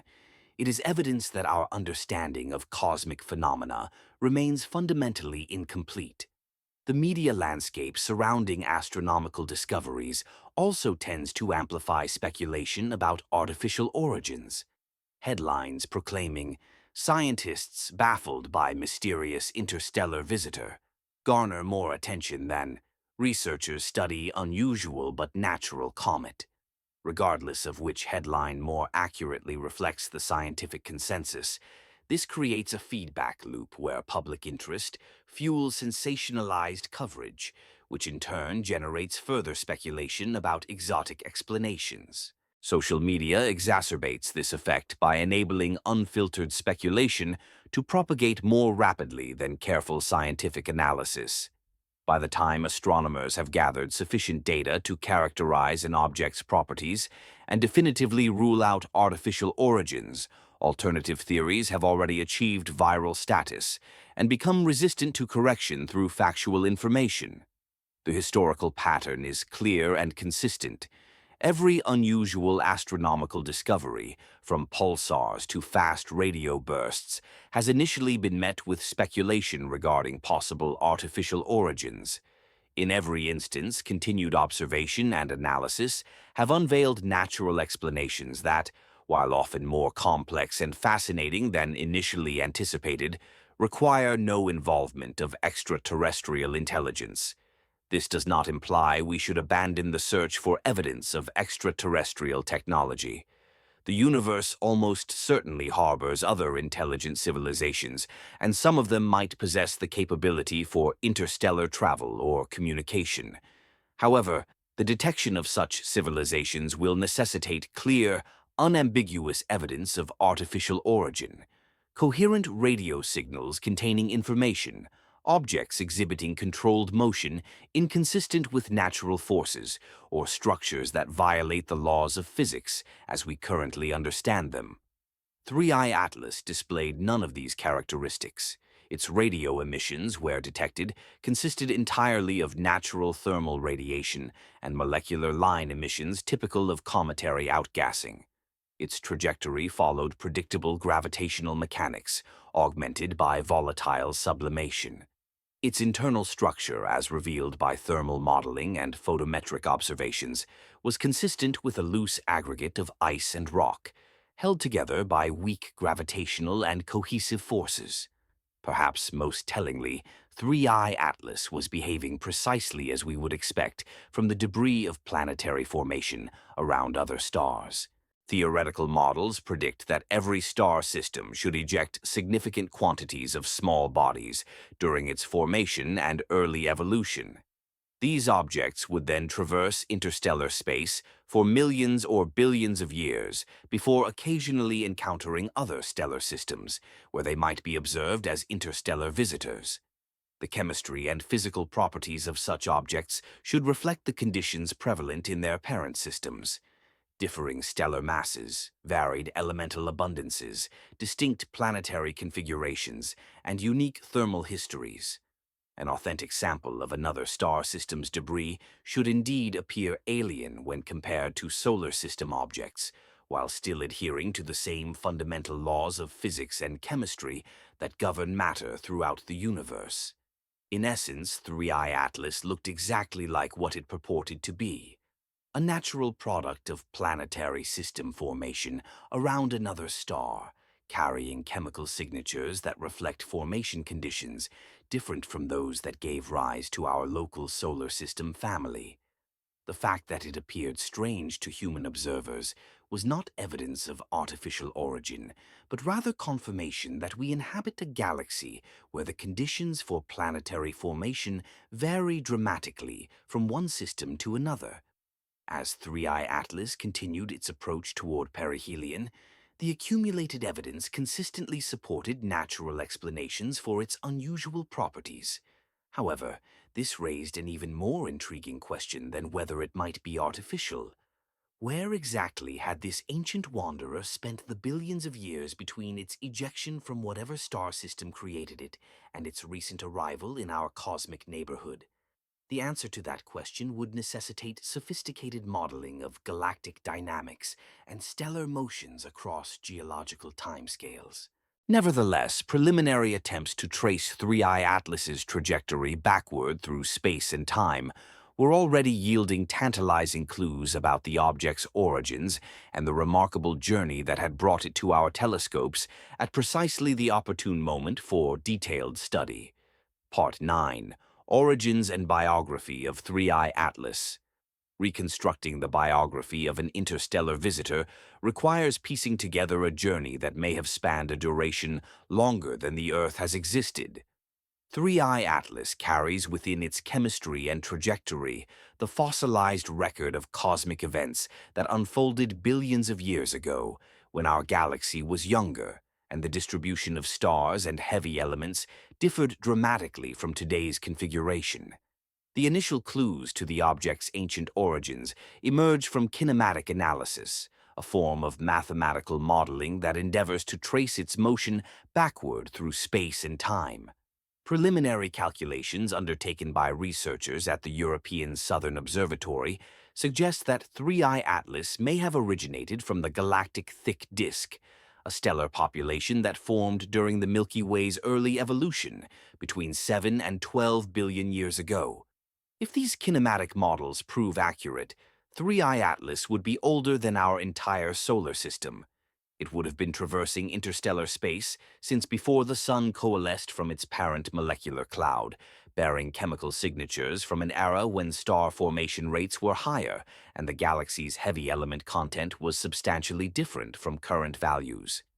The thick disk hypothesis gained corroboration from the object's unusual chemistry. The celestial bodies residing within this venerable galactic component typically exhibit distinct chemical composition profiles, differing significantly from the more contemporary, less dense stellar populations such as our own Sun. The observed scarcity of iron and the exceptionally elevated levels of carbon dioxide within 3i Atlas could indicate its genesis in the vicinity of a star belonging to the thick disk population, characterized by metallicities deviating from solar norms and an unusual disposition of volatile compounds.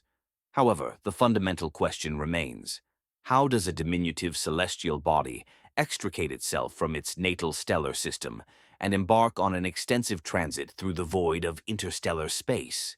The expulsion mechanism commonly involves gravitational exchanges with colossal planets during the inherently turbulent initial phases of planetary system development. As these colossal worlds shift their orbital positions, either inward or outward, due to interactions with the swirling nebular material, they possess the capacity to propel smaller entities onto hyperbolic trajectories, thereby banishing them entirely from their originating system. Computational models indicate that every planetary system liberates a substantial quantity of detritus during its formation. For every kilogram of matter retained gravitationally within planets, asteroids, and comets, an estimated 10 kilograms are propelled into the interstellar medium by the slingshot effect of gravitational forces. Consequently, the galaxy ought to be populated by trillions of errant fragments, originating from billions of stellar birthplaces, a vast dispersal of planetary construction remnants drifting between stellar systems. Upon its departure from its parent system, 3I Atlas would have commenced a solitary expedition through the near-perfect vacuum of interstellar space. The typical sparsity of matter between stars registers at approximately 1 atom per cubic centimeter, a vacuum far exceeding any achievable in terrestrial laboratories. Within this environment, the object would have been largely insulated from external influences, preserved in a cosmic deep freeze at temperatures merely a few degrees above absolute zero. Nevertheless, this interstellar voyage was not entirely uneventful. Contemporary modeling undertaken by specialists in galactic dynamics has identified several instances of close proximity to other stellar systems during 3I Atlas's prolonged sojourn.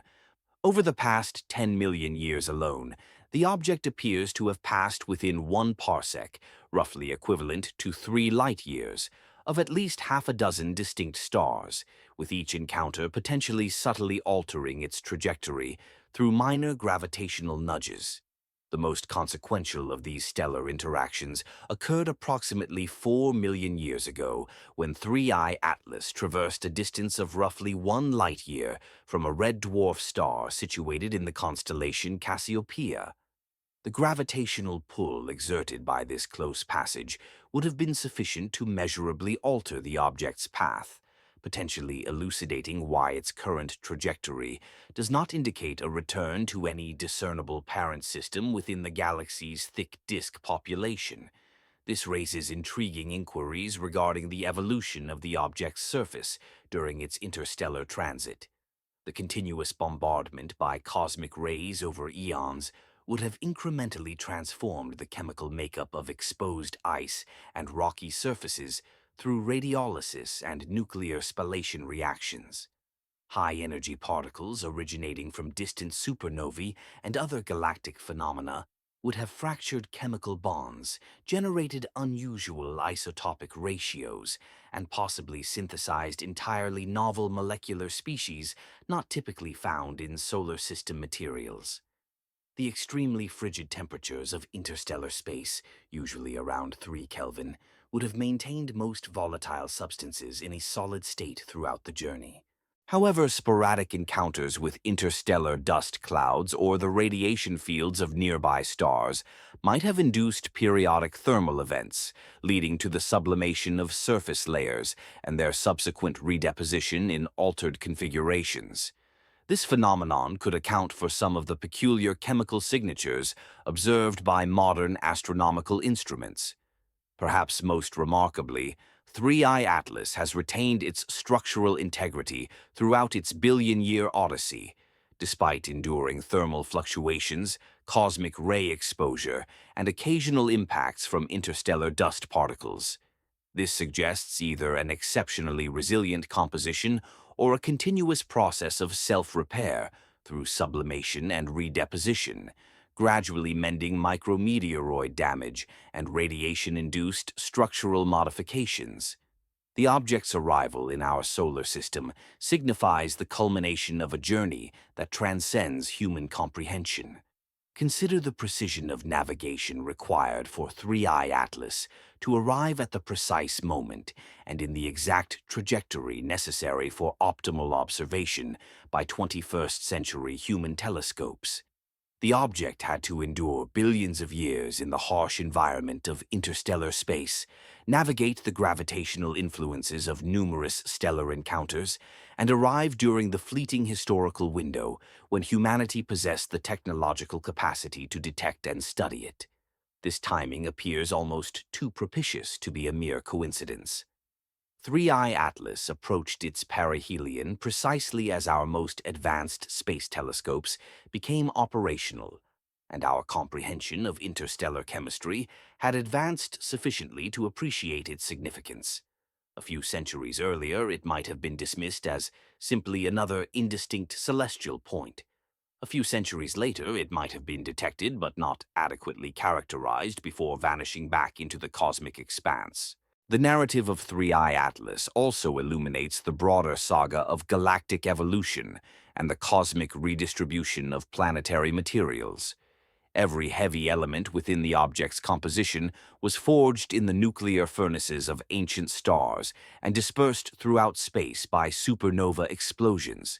The carbon, oxygen, silicon, and trace metals that constitute its structure represent the cumulative stellar alchemy of countless generations of stars that lived and perished long before our solar system even coalesced. In a very tangible sense, 3I Atlas serves as a courier from the ancient galaxy, bearing samples of planetary formation processes that unfolded under conditions dramatically dissimilar to those that gave rise to Earth and its celestial neighbors. The object's chemical makeup provides direct evidence of how volatile substances condense and evolve within stellar environments, possessing different masses, metallicities, and dynamical histories. However, perhaps the most profound revelation emanating from 3I Atlas's biography is its insight into the interconnectedness of galactic-scale phenomena. This object originated as a component of a protoplanetary disk around another star, potentially in a region of the galaxy entirely remote from our own. Through a complex series of gravitational interactions, stellar movements, and cosmic happenstance, it eventually reached our observational instruments, carrying information about its origins across immense distances and temporal spans. The hypothesis of a thick disk origin, if substantiated, would render 3I Atlas a relic from the Milky Way's nascent period, an epoch when the galaxy was more actively engaged in star formation, and the interstellar medium possessed a chemical composition substantially different from present-day values. The study of this ancient wanderer could yield profound insights into galactic chemical evolution, early planetary formation mechanisms, and the distribution of volatile materials in the primordial galaxy.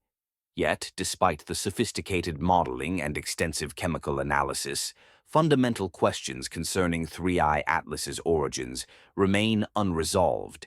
We are unable to definitively pinpoint its parent star or the planetary system of its formation. The gravitational tumult of galactic evolution has effectively erased most traces of its original trajectory, leaving only statistical inferences regarding its potential thick disk provenance. This inherent ambiguity mirrors the challenges intrinsic to interstellar archaeology. Unlike terrestrial fossils, which remain embedded within datable geological strata, cosmic travelers like 3I Atlas carry no direct imprinted evidence of their temporal or spatial origins. Their histories must be painstakingly reconstructed from indirect clues. Their chemical composition, isotopic ratios, trajectory analysis, and statistical modeling of galactic dynamics.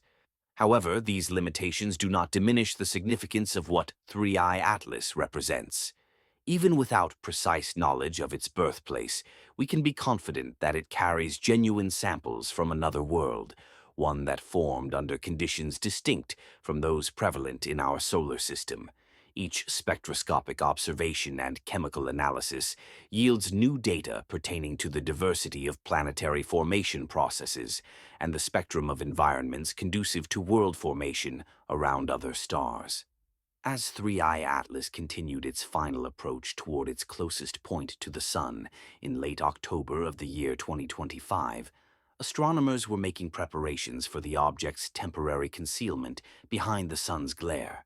The weeks immediately surrounding this perihelion passage would constitute the most scientifically valuable period of the entire encounter, during which maximum solar heating would catalyze the most significant outgassing and potentially expose subsurface materials preserved since the object's initial formation billions of years prior.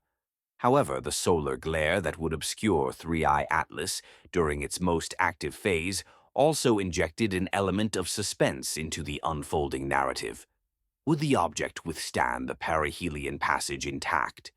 Or would thermal stresses cause it to fracture into numerous pieces, mirroring the fate of countless comets before it? Upon its reappearance within telescopic view in December, would it continue to exhibit the same unusual chemistry and complex activity patterns that had rendered it so extraordinary during its inbound journey? The answers to these questions would necessarily await. In the interim, however, the September surge and the remarkable characteristics of 3I Atlas were prompting unsettling considerations regarding the nature of our cosmic vicinity and humanity's place within it. Were we witnessing a random confluence of unrelated occurrences, or could deeper underlying patterns be at play, connecting the interstellar visitor to these unusual events? Some researchers began to entertain the notion that the September occurrences were not merely a matter of statistical coincidence, but rather the inaugural act in a far grander cosmic drama unfolding on scales that might far exceed human understanding of celestial mechanics and galactic evolution. Part 10: Speculative Scenarios, Cosmic Dominoes. The human imagination, when confronted with phenomena that transcend our everyday experiences, gravitates towards the spectacular. In the case of 3I Atlas and the September surge, conjecture began to emerge regarding potential cascade effects.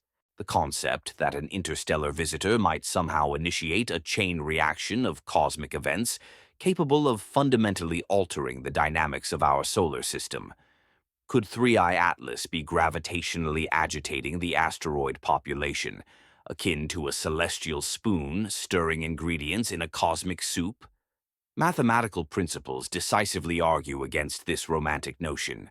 Even at its estimated maximum mass of several trillion kilograms, 3I Atlas represents a gravitational minnow within the vast ocean of solar system dynamics. Its influence on near-Earth objects at distances measured in millions of kilometers would be utterly negligible compared to the overwhelming gravitational dominance of the Sun and planets. Newton's inverse square law, with its unforgiving mathematical precision, dictates that gravitational effects diminish with the square of the distance. Consequently, 3I Atlas's capacity to influence other celestial bodies would effectively approach zero at the scales involved in the September encounters. To contextualize this, the gravitational pull between 3I Atlas and asteroid FA-22 during their simultaneous presence in the inner solar system would be roughly equivalent to the gravitational attraction between two automobiles parked in neighboring cities. Nevertheless, the persistence of gravitational shepherding theories reveals a significant aspect of human psychology and our relationship with cosmic phenomena. We instinctively seek causal connections between simultaneous events, even when the underlying physics renders such links impossible. This tendency served our ancestors effectively in discerning cause and effect relationships within terrestrial environments, but it can lead us astray when applied to astronomical phenomena operating on scales that dwarf human experience. More esoteric cascade scenarios involve potential connections between 3I Atlas and solar activity. Could an interstellar visitor somehow provoke increased solar flaring or coronal mass ejections that might impact space weather around Earth? This concept taps into legitimate concerns regarding solar-terrestrial interactions and the vulnerability of modern technological civilization to geomagnetic storms. However, the physics governing solar dynamics operate on energy scales that render interactions with comets and solar bodies essentially irrelevant. The Sun continuously emits approximately 3.8 times 10 to the power of 26 watts of energy, a greater amount of power in a single second than humanity has consumed throughout all recorded history. The gravitational and electromagnetic influence of a small interstellar comet at distances exceeding 100 million kilometers would be completely overshadowed by the far more substantial forces driving solar variability. Solar activity adheres to well-documented cycles intrinsically linked to the Sun's internal magnetic dynamo, rather than the presence or absence of diminutive visitors in the distant reaches of the solar system. Correlations between comet appearances and solar events occasionally occur by pure chance, but these coincidences represent statistical noise rather than causal relationships. The meteor shower scenario presents another tempting, though ultimately unsupported, speculation. Could 3i Atlas be trailing a debris stream that might produce spectacular meteor displays as Earth passes through this material? This idea gains superficial plausibility from the fact that many annual meteor showers result from Earth encountering debris streams left behind by comets. However, interstellar meteor streams face fundamental physics challenges that render them virtually undetectable from Earth.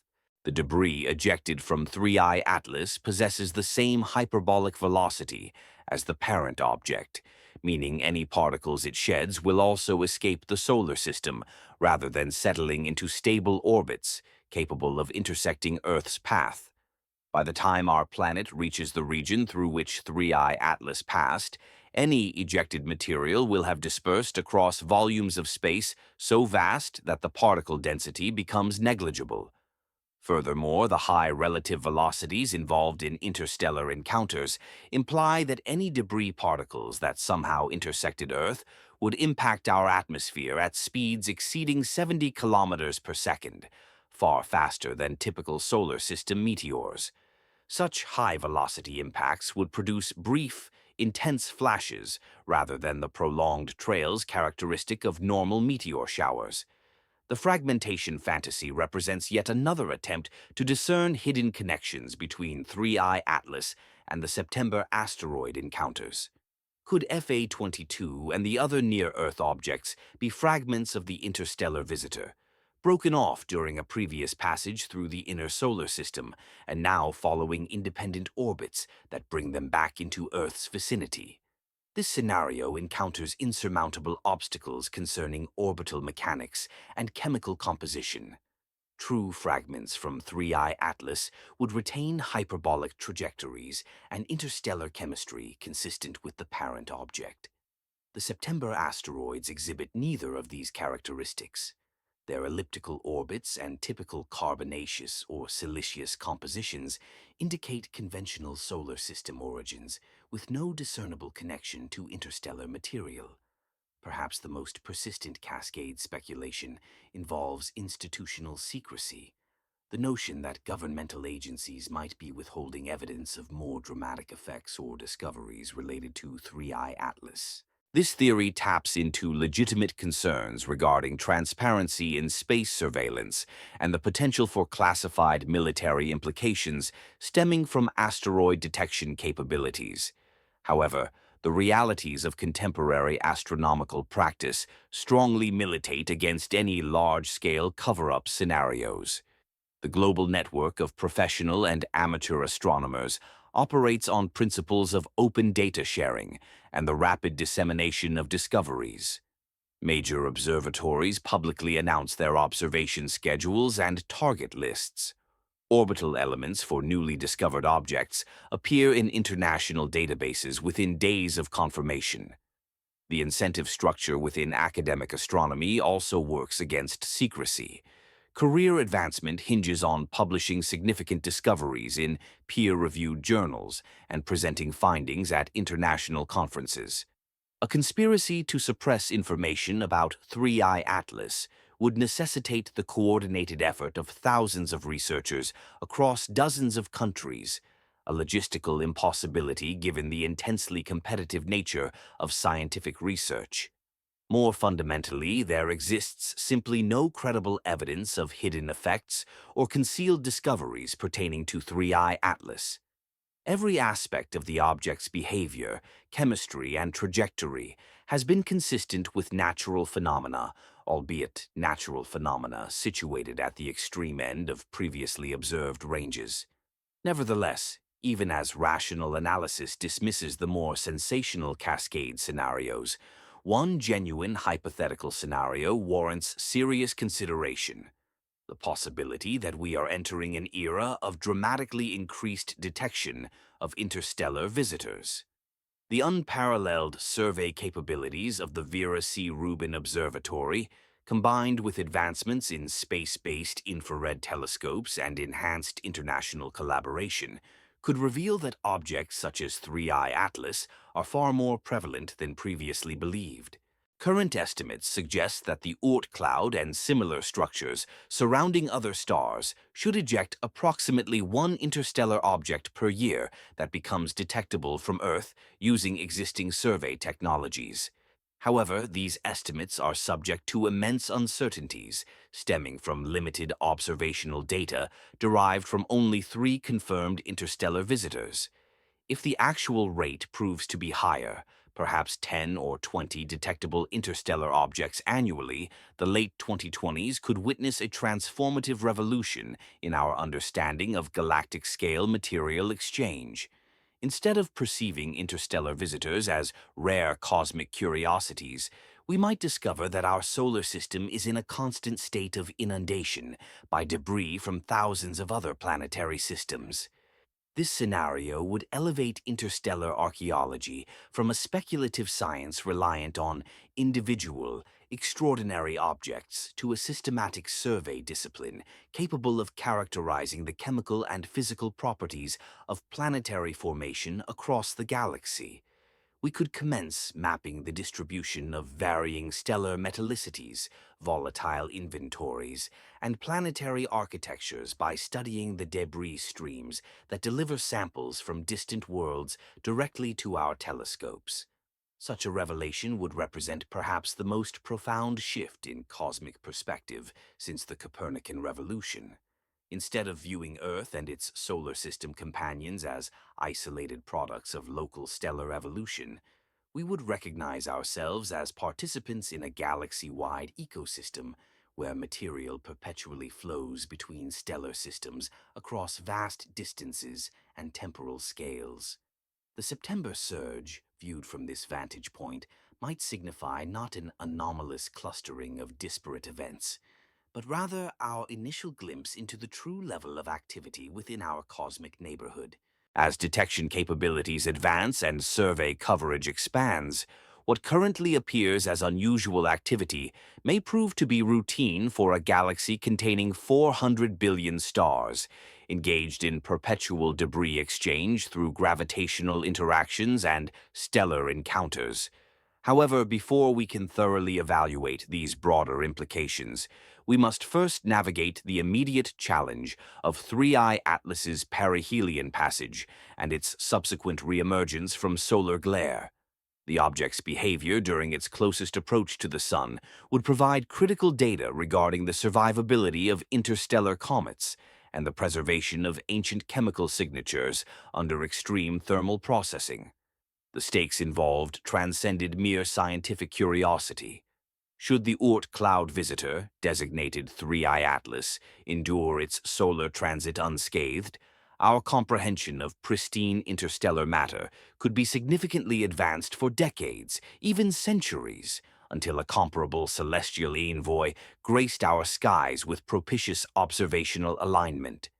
Conversely, its disintegration during this critical juncture would deprive us of this unparalleled scientific opportunity, potentially until another such entity presented itself under fortuitous viewing circumstances. The subsequent reemergence of 3I Atlas in December held the promise of offering humanity the most comprehensive analysis of authentic extrasolar material ever attained. Section 11. Observational Opportunities, spanning from the latter half of 2025 into 2026. The celestial ballet of late 2025 was reaching its crescendo as 3I Atlas drew nearer to its solar rendezvous. The 31st of October marked the anticipated perihelion passage, the precise moment when this ancient cosmic wanderer would traverse its closest proximity to our Sun, following a voyage that may have spanned a duration exceeding the existence of Earth itself. However, this pivotal encounter would unfold, shielded from terrestrial observation, obscured by the blinding brilliance of our nearest star. For astronomers across the globe, the perihelion period represented both the apex of scientific value and the most vexing observational hurdle.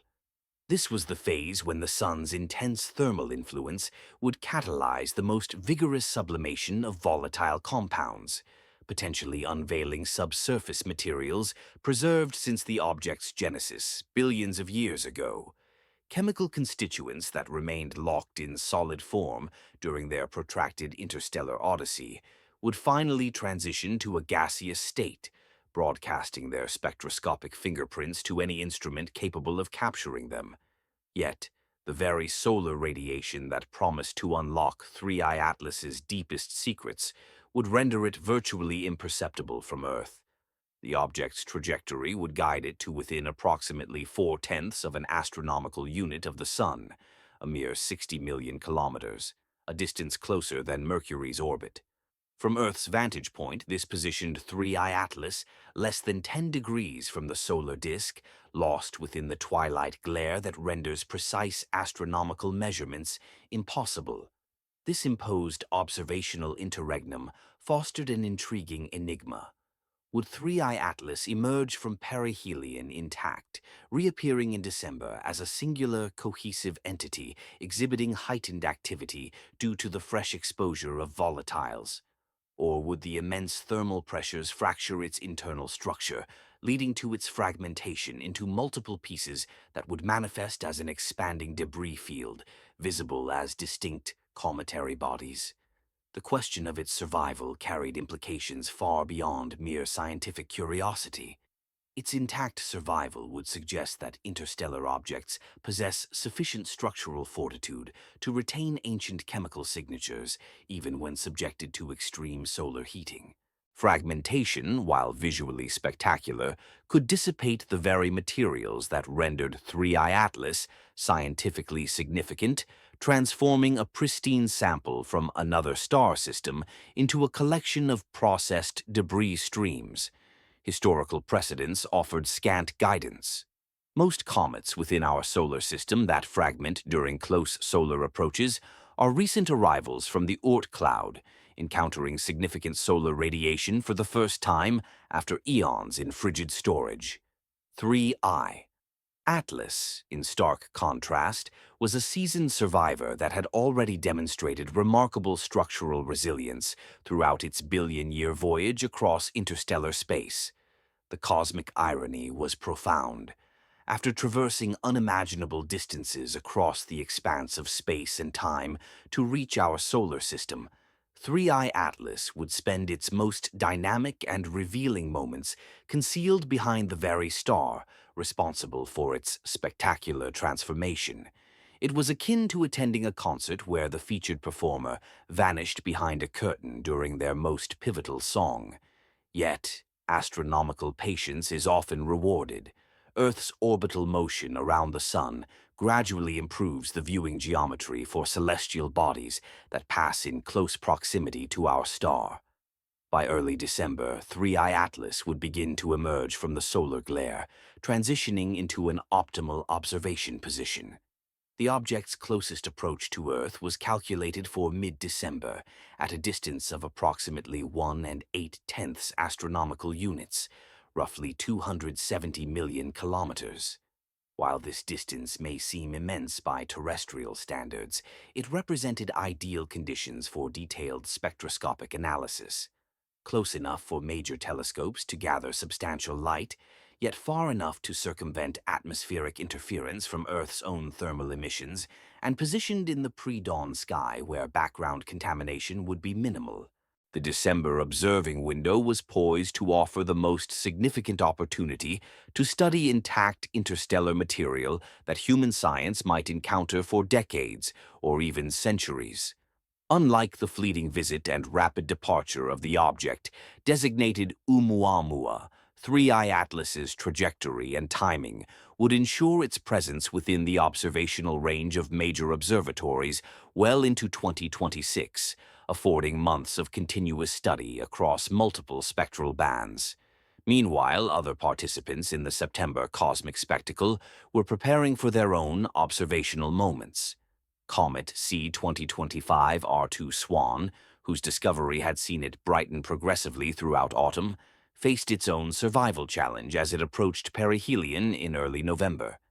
This fresh fragment, subjected to solar heating. However, should Swan persevere, it promised breathtaking naked-eye visibility for observers in the northern hemisphere. The comet's visibility window was narrowing as its trajectory carried it deeper into the evening twilight, though seasoned comet hunters were reporting possible naked-eye detection under dark rural skies.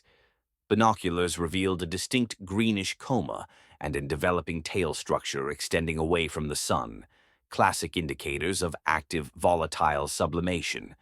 Whether this display would continue or culminate in catastrophic fragmentation remained to be determined. Asteroid 99, now 942, Apophis continued its inexorable trajectory toward its April 2029 close approach, which would bring it nearer to Earth than our geostationary satellites. Although still 3.5 years away, ground-based telescopes had already commenced extensive characterization campaigns aimed at mapping the asteroid's surface properties, rotational state, and internal structure prior to the flyby that would alter these characteristics.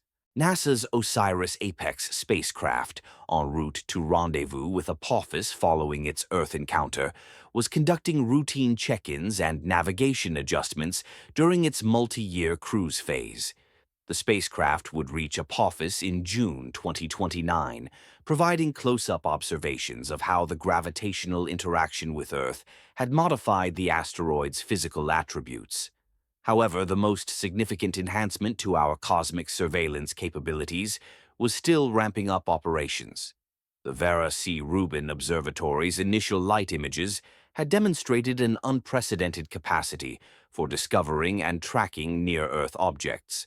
Yet, the facility was still in its commissioning phase during the autumn of 2025.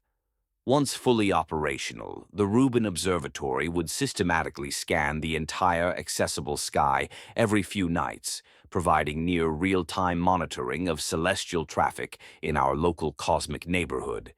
This elevated observation cadence would revolutionize asteroid detection and tracking, potentially revealing that the September surge was not an anomalous clustering, but rather a representative sample of the true activity level in near-Earth space. Previous surveys, operating with much longer intervals between observations, might have overlooked numerous objects or failed to discern clustering patterns that would become obvious under continuous surveillance.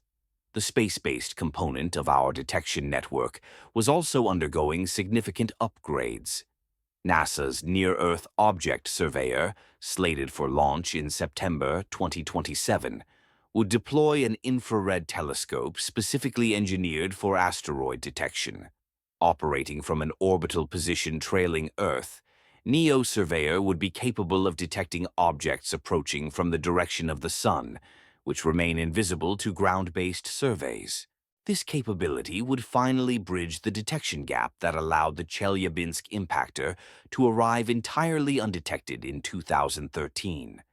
Once operational, NEO Surveyor should provide advance warning of incoming objects, irrespective of their approach trajectory, effectively eliminating the solar blind spot that constitutes our most critical planetary defense vulnerability. For amateur astronomers and citizen scientists, the late 2025 period presented numerous avenues for meaningful contributions to ongoing research.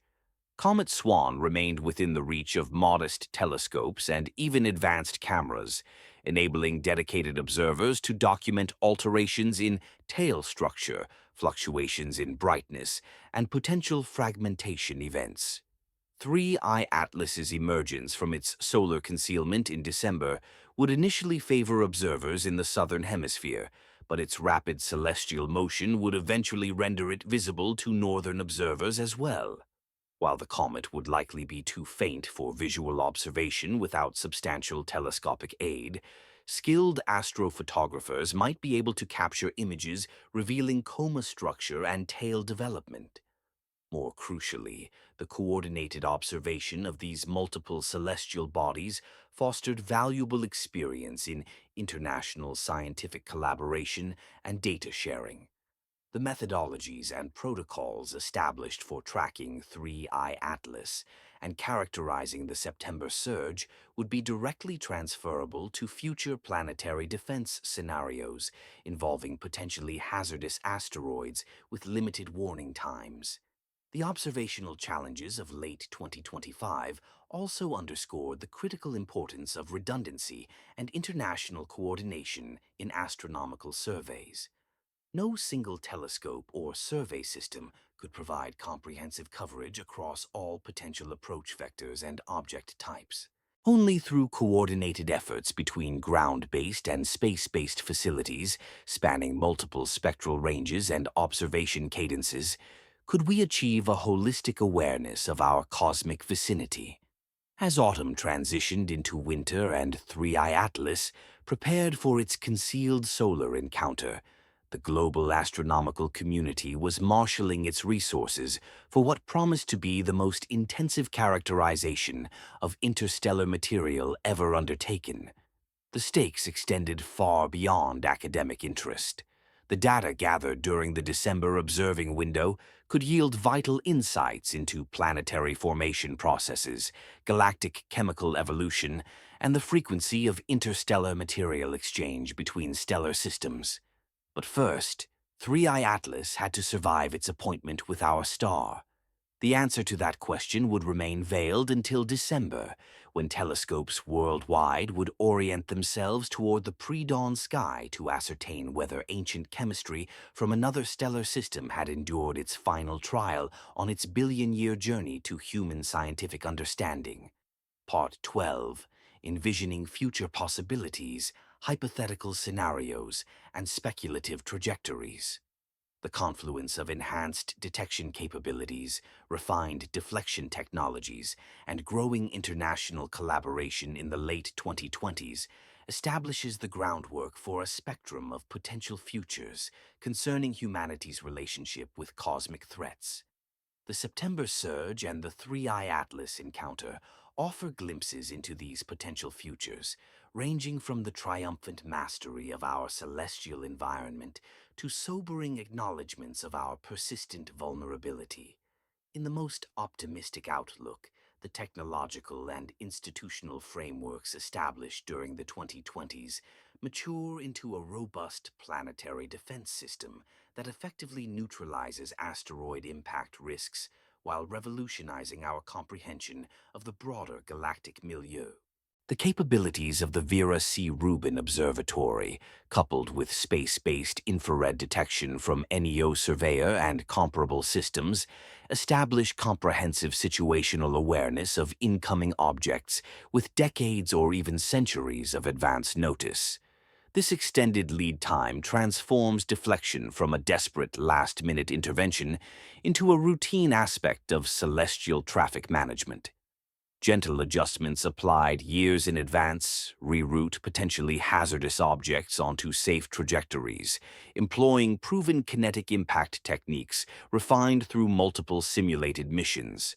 The process becomes so dependable and predictable that asteroid deflection joins earthquake forecasting and hurricane tracking as accepted methodologies for natural disaster mitigation. Within this scenario, Comet Swan successfully navigates its 2025 perihelion passage and provides spectacular naked-eye viewing across the northern hemisphere throughout the winter, inspiring a new generation of amateur astronomers and science enthusiasts. Three-Eye Atlas emerges intact from its solar encounter, yielding unprecedented insights into interstellar chemistry and the processes of galactic material exchange. The detailed characterization of Three-Eye Atlas elevates interstellar archaeology to a prominent scientific discipline. Enhanced survey systems identify dozens of additional interstellar visitors throughout the late 20s, each bearing unique chemical signatures that illuminate different facets of planetary formation around other stars. By the early 30s, systematic comparisons of interstellar debris provide the first comprehensive survey of planetary chemistry across diverse galactic environments. This scientific windfall fuels technological advancements in spectroscopy, precise astrometry, and coordinated multi-telescope observations. The same capabilities prove invaluable for characterizing potentially hazardous asteroids, enabling precise determination of composition, structure, and deflection requirements well in advance of any actual threats. International cooperation flourishes under the impetus of shared cosmic challenges. The protocols developed for coordinating observations of 3I Atlas evolve into standardized procedures for managing any anomalous or threatening objects. Regular exercises and training programs maintain readiness while fostering confidence in global response mechanisms. Public engagement with astronomy and space science reaches unprecedented levels as people worldwide follow the ongoing discoveries and characterization efforts. Educational initiatives leverage this burgeoning interest to enhance scientific literacy and rational decision-making skills across diverse populations. The juxtaposition of genuine cosmic threats and effective technological responses provides compelling evidence for the value of scientific research and international collaboration. However, alternative scenarios present more formidable possibilities. The moderate pathway acknowledges that enhanced detection and deflection capabilities will inevitably face rigorous tests as the catalog of potentially hazardous objects expands. Current surveys have identified the majority of kilometer-plus asteroids capable of precipitating global catastrophe, but the inventory of city-killer-sized objects, ranging from 100 to 300 meters, remains incomplete. Statistical projections suggest that one or more objects within this size range will eventually approach Earth with insufficient warning time for gentle deflection maneuvers. These scenarios would necessitate more assertive intervention strategies, potentially including nuclear explosive devices, which carry significant technical and political risks. The inaugural such encounter might involve an object discovered only months or weeks prior to potential impact, compelling swift decisions regarding deflection strategies under immense time constraints and intense public scrutiny. Success would validate investments in planetary defense and likely trigger expanded funding for detection and deflection capabilities. Failure could result in regional devastation and raise fundamental questions about humanity's capacity to safeguard itself from cosmic threats. Even partially successful outcomes carry significant implications. A deflection attempt that averts global catastrophe but fails to eliminate all impact risk might scatter debris across populated areas, creating multiple smaller impact sites instead of a single large crater. Public perception of such events could shift from viewing planetary defense as heroic protection to perceiving it as a dangerous interference with natural processes. Ocean impacts present particularly intricate challenges for both deflection strategies and public communication. The majority of Earth's surface is covered by water, making statistically more probable ocean impacts than land impacts for randomly approaching asteroids. However, tsunami generation from ocean impacts remains poorly understood, with considerable uncertainties in current modeling efforts. A 200-meter asteroid striking in deep ocean could potentially generate 10-meter waves that pose a significant threat across entire ocean basins. Coastal cities from Boston to Barcelona could face devastating tsunami impacts hours after a mid-Atlantic collision. The warning time provided by successful detection might be sufficient for evacuation efforts, but the economic and social disruption would be immense, even in the absence of direct casualties. These scenarios underscore the importance of accurate risk communication and realistic public expectations regarding planetary defense capabilities. Our current technology can likely manage most threats given adequate advance warning. However, late discovery scenarios or exceptionally large objects could overwhelm existing deflection capabilities. The most dire scenarios, while statistically improbable on human timescales, represent existential challenges that current technology cannot effectively address. A long-period comet from the Oort cloud could arrive with only months or years of advance warning, possessing sufficient kinetic energy to threaten human civilization, irrespective of deflection attempts. Such objects, with diameters potentially exceeding 10 kilometers, would demand deflection energies, far exceeding anything achievable through kinetic impact techniques. Nuclear explosive deflection might be theoretically feasible, but the requisite technological development, international coordination, and deployment timelines could easily surpass available warning periods. These extreme scenarios serve as reminders that planetary defense offers protection against most threats, not all threats, akin to earthquake-resistant building codes or hurricane tracking systems. Defensive measures can substantially mitigate risks without entirely eliminating them. The objective is not absolute security, an unattainable standard, but rather reasonable protection against reasonably probable threats. Population psychology and social dynamics introduce further complexities across all scenarios. Public reaction to asteroid threats is heavily influenced by risk communication strategies, patterns of media coverage, and existing levels of trust in scientific and governmental institutions. Accurate information disseminated by credible sources can maintain social stability during crisis situations.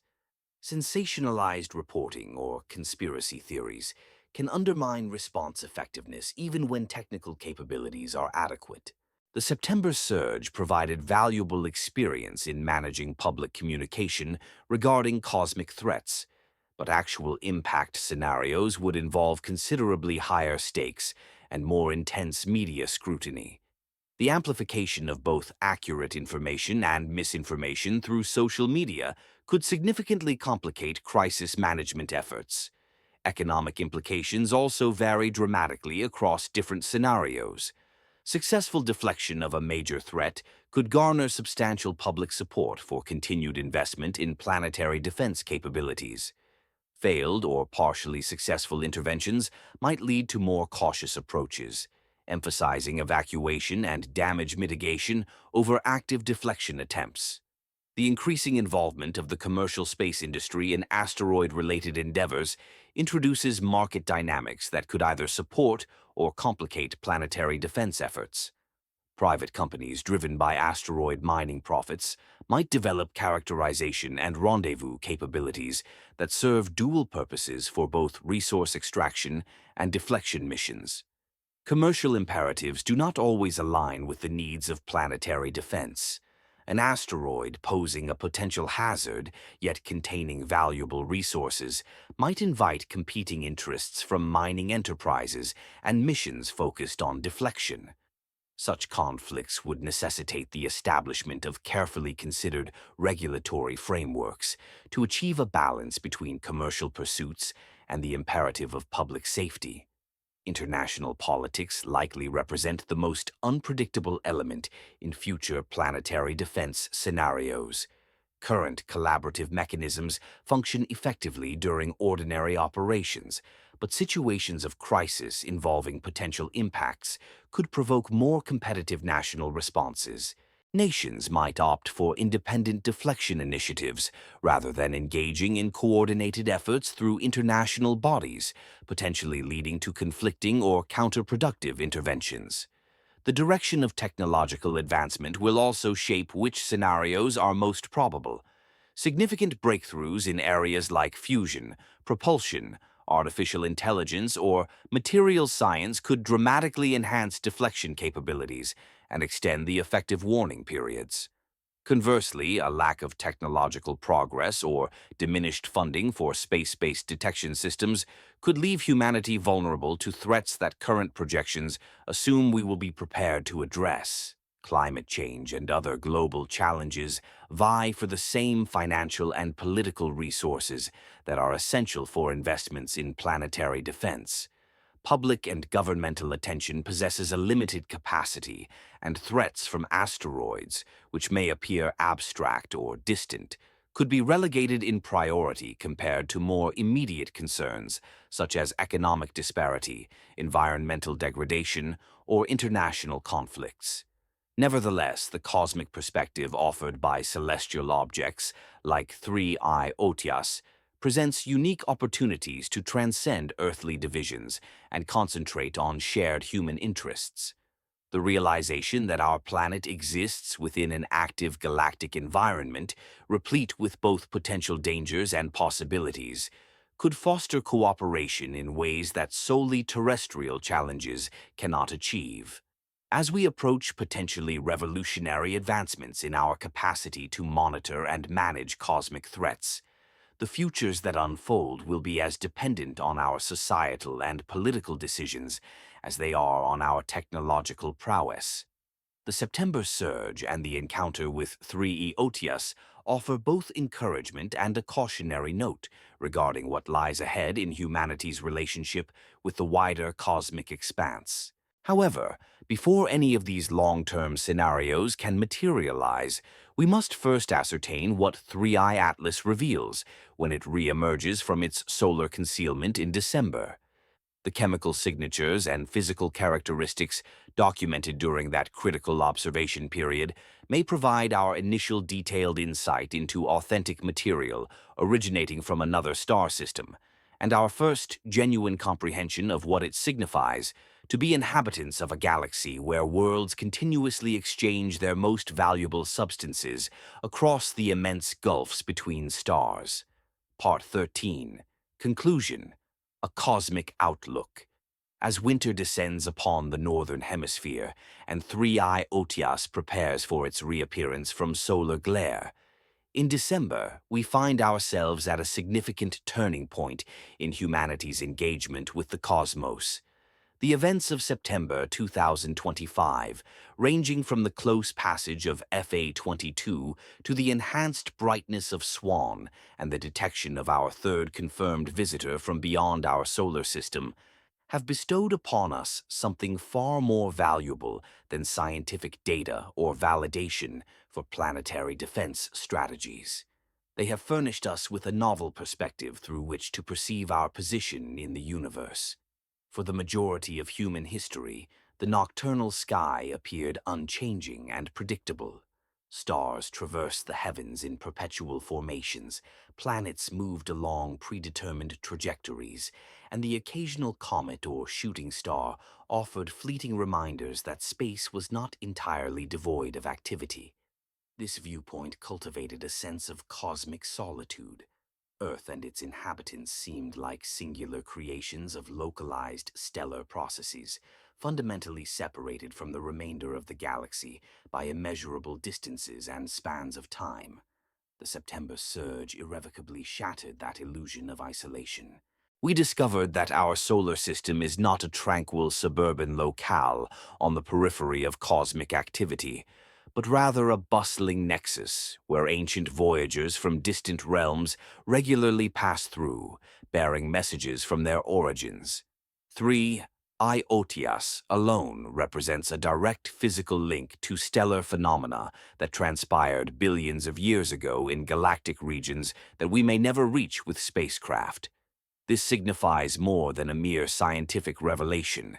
It constitutes a profound shift in cosmic understanding, akin to the Copernican revolution or the discovery of the expanding universe.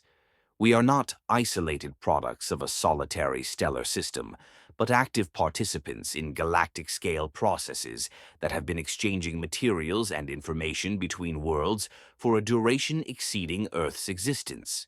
The chemical traces preserved within the ancient material of 3I Otius convey information about stellar nucleosynthesis rates, planetary formation conditions, and volatile chemistry in environments that predated the Sun's ignition.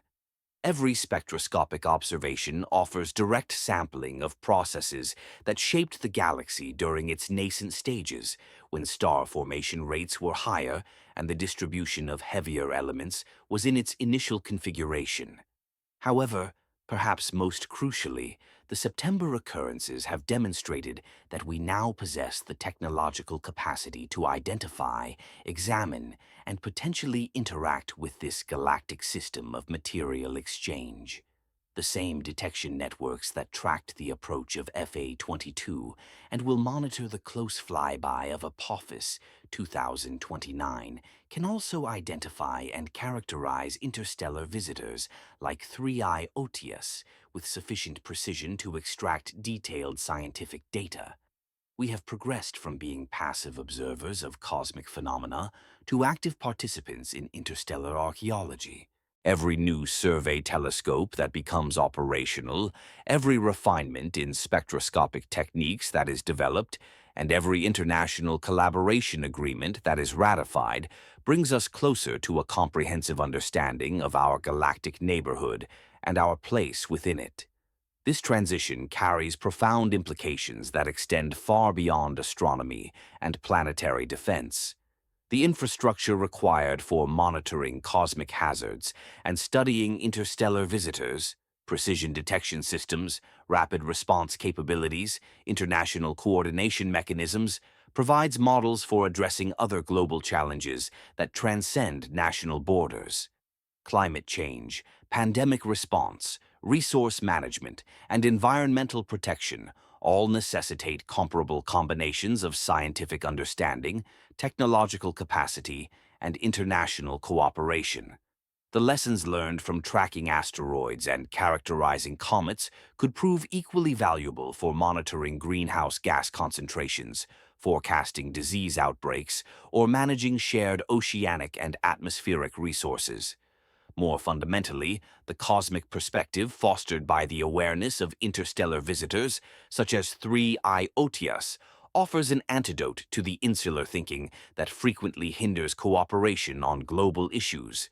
When we recognize that Earth is situated within a dynamic galactic ecosystem, where materials constantly flow between stellar systems across vast distances and timescales, terrestrial divisions based on nationality, ideology, or economic systems begin to appear less significant. We are all passengers on the same small planet, navigating its course through a galaxy populated by ancient debris from billions of other worlds. The carbon atoms within our bodies were synthesized in stellar furnaces that extinguished before the sun was born. The water we consume may have arrived via comets from the outer reaches of our solar system. The air we breathe contains elements that have traversed interstellar space for a period longer than complex life has existed on Earth. This understanding transforms environmental protection and societal cooperation from abstract moral obligations into practical necessities for cosmic citizenship. We cannot afford to squander the rare and precious conditions that permit complex chemistry and biological evolution to flourish on planetary surfaces. Nor can we afford to fragment our response capabilities through short-sighted competition when confronting challenges that operate on galactic scales. The September surge has also illuminated the extent of our ongoing lack of knowledge regarding our cosmic surroundings and the processes that govern them.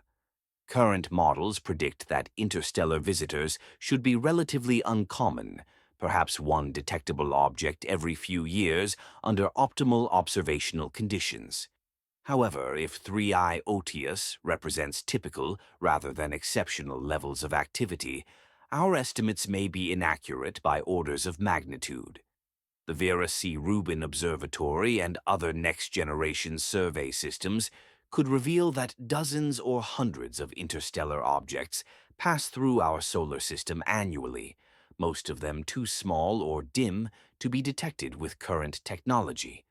This would fundamentally alter our understanding of galactic material exchange rates and the frequency of information transfer between stellar systems.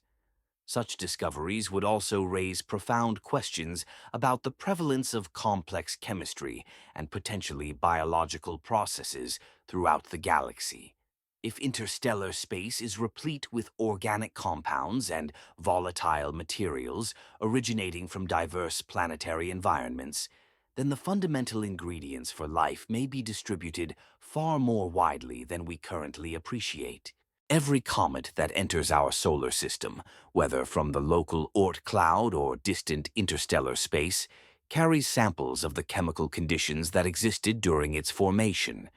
These natural laboratories provide direct access to processes and environments that remain beyond the reach of our most ambitious spacecraft missions. However, studying these cosmic messengers necessitates sustained investment in the detection, tracking, and characterization capabilities that made the September discoveries possible. The technologies and institutional frameworks that enabled us to identify 3I Otius as an interstellar visitor and monitor the safe passage of FA-22 represent decades of scientific development and international collaboration. These capabilities are not self-sustaining. They require ongoing funding, technological upgrades, and political backing from governments and institutions worldwide. The lengthy intervals between significant impact threats or spectacular interstellar visitors can make it tempting to reduce investments in planetary defense and cosmic surveillance systems. This would be a grave error. The September surge has demonstrated that our cosmic neighborhood is far more dynamic and interconnected than we previously recognized. We are finally developing the observational and analytical tools necessary to comprehend our place within a galactic system that has been operating for billions of years. The coming decades could witness groundbreaking advancements in our understanding of planetary formation, stellar evolution, and galactic chemical evolution, based on direct sampling of interstellar materials delivered to our telescopes by natural cosmic processes. This is contingent, however, on our ability to maintain and expand the capabilities that facilitated these discoveries. The choice before us is clear. We can embrace our role as cosmic citizens, investing in the technologies and institutions required to monitor and understand our galactic environment while simultaneously safeguarding our planet from cosmic perils. Alternatively, we can retreat into terrestrial provincialism, abandoning the cosmic perspective precisely at the moment we begin to glimpse the true complexity and wonder of the universe we inhabit. The September surge and the encounter with 3I Otius powerfully advocate for the former path. We have been presented with unparalleled opportunities to study authentic specimens from other star systems while simultaneously demonstrating our growing capacity to protect Earth from cosmic threats. These accomplishments signify the commencement of humanity's transition from a species bound to a single planet to active participants in galactic-scale phenomena. Yet, this transition will only succeed if we sustain the curiosity, cooperation, and dedication to scientific understanding that made it possible. The cosmos has delivered remarkable gifts to our telescopes and detection networks. Whether we prove deserving of these gifts will depend on the decisions we make in the coming months and years. As 3I Otius prepares to re-emerge from behind the solar glare, carrying chemical signatures from another star system and a different era of galactic evolution, we stand ready to receive its messages concerning planetary formation processes and cosmic material exchange that we could never study through any other means. What we learn from this ancient traveler may reshape our understanding of how worlds form around other stars, how materials essential for life are disseminated throughout the galaxy, and what it truly means to be cosmic citizens in a universe where 400 billion stars are perpetually exchanging their most precious substances across the immense distances of interstellar space. The September surge was merely the beginning. The true adventure in cosmic archaeology and interstellar comprehension lies ahead, awaiting our development of the wisdom and cooperation necessary to decipher the messages that ancient voyagers like 3I Otius carry across the dark expanses between worlds.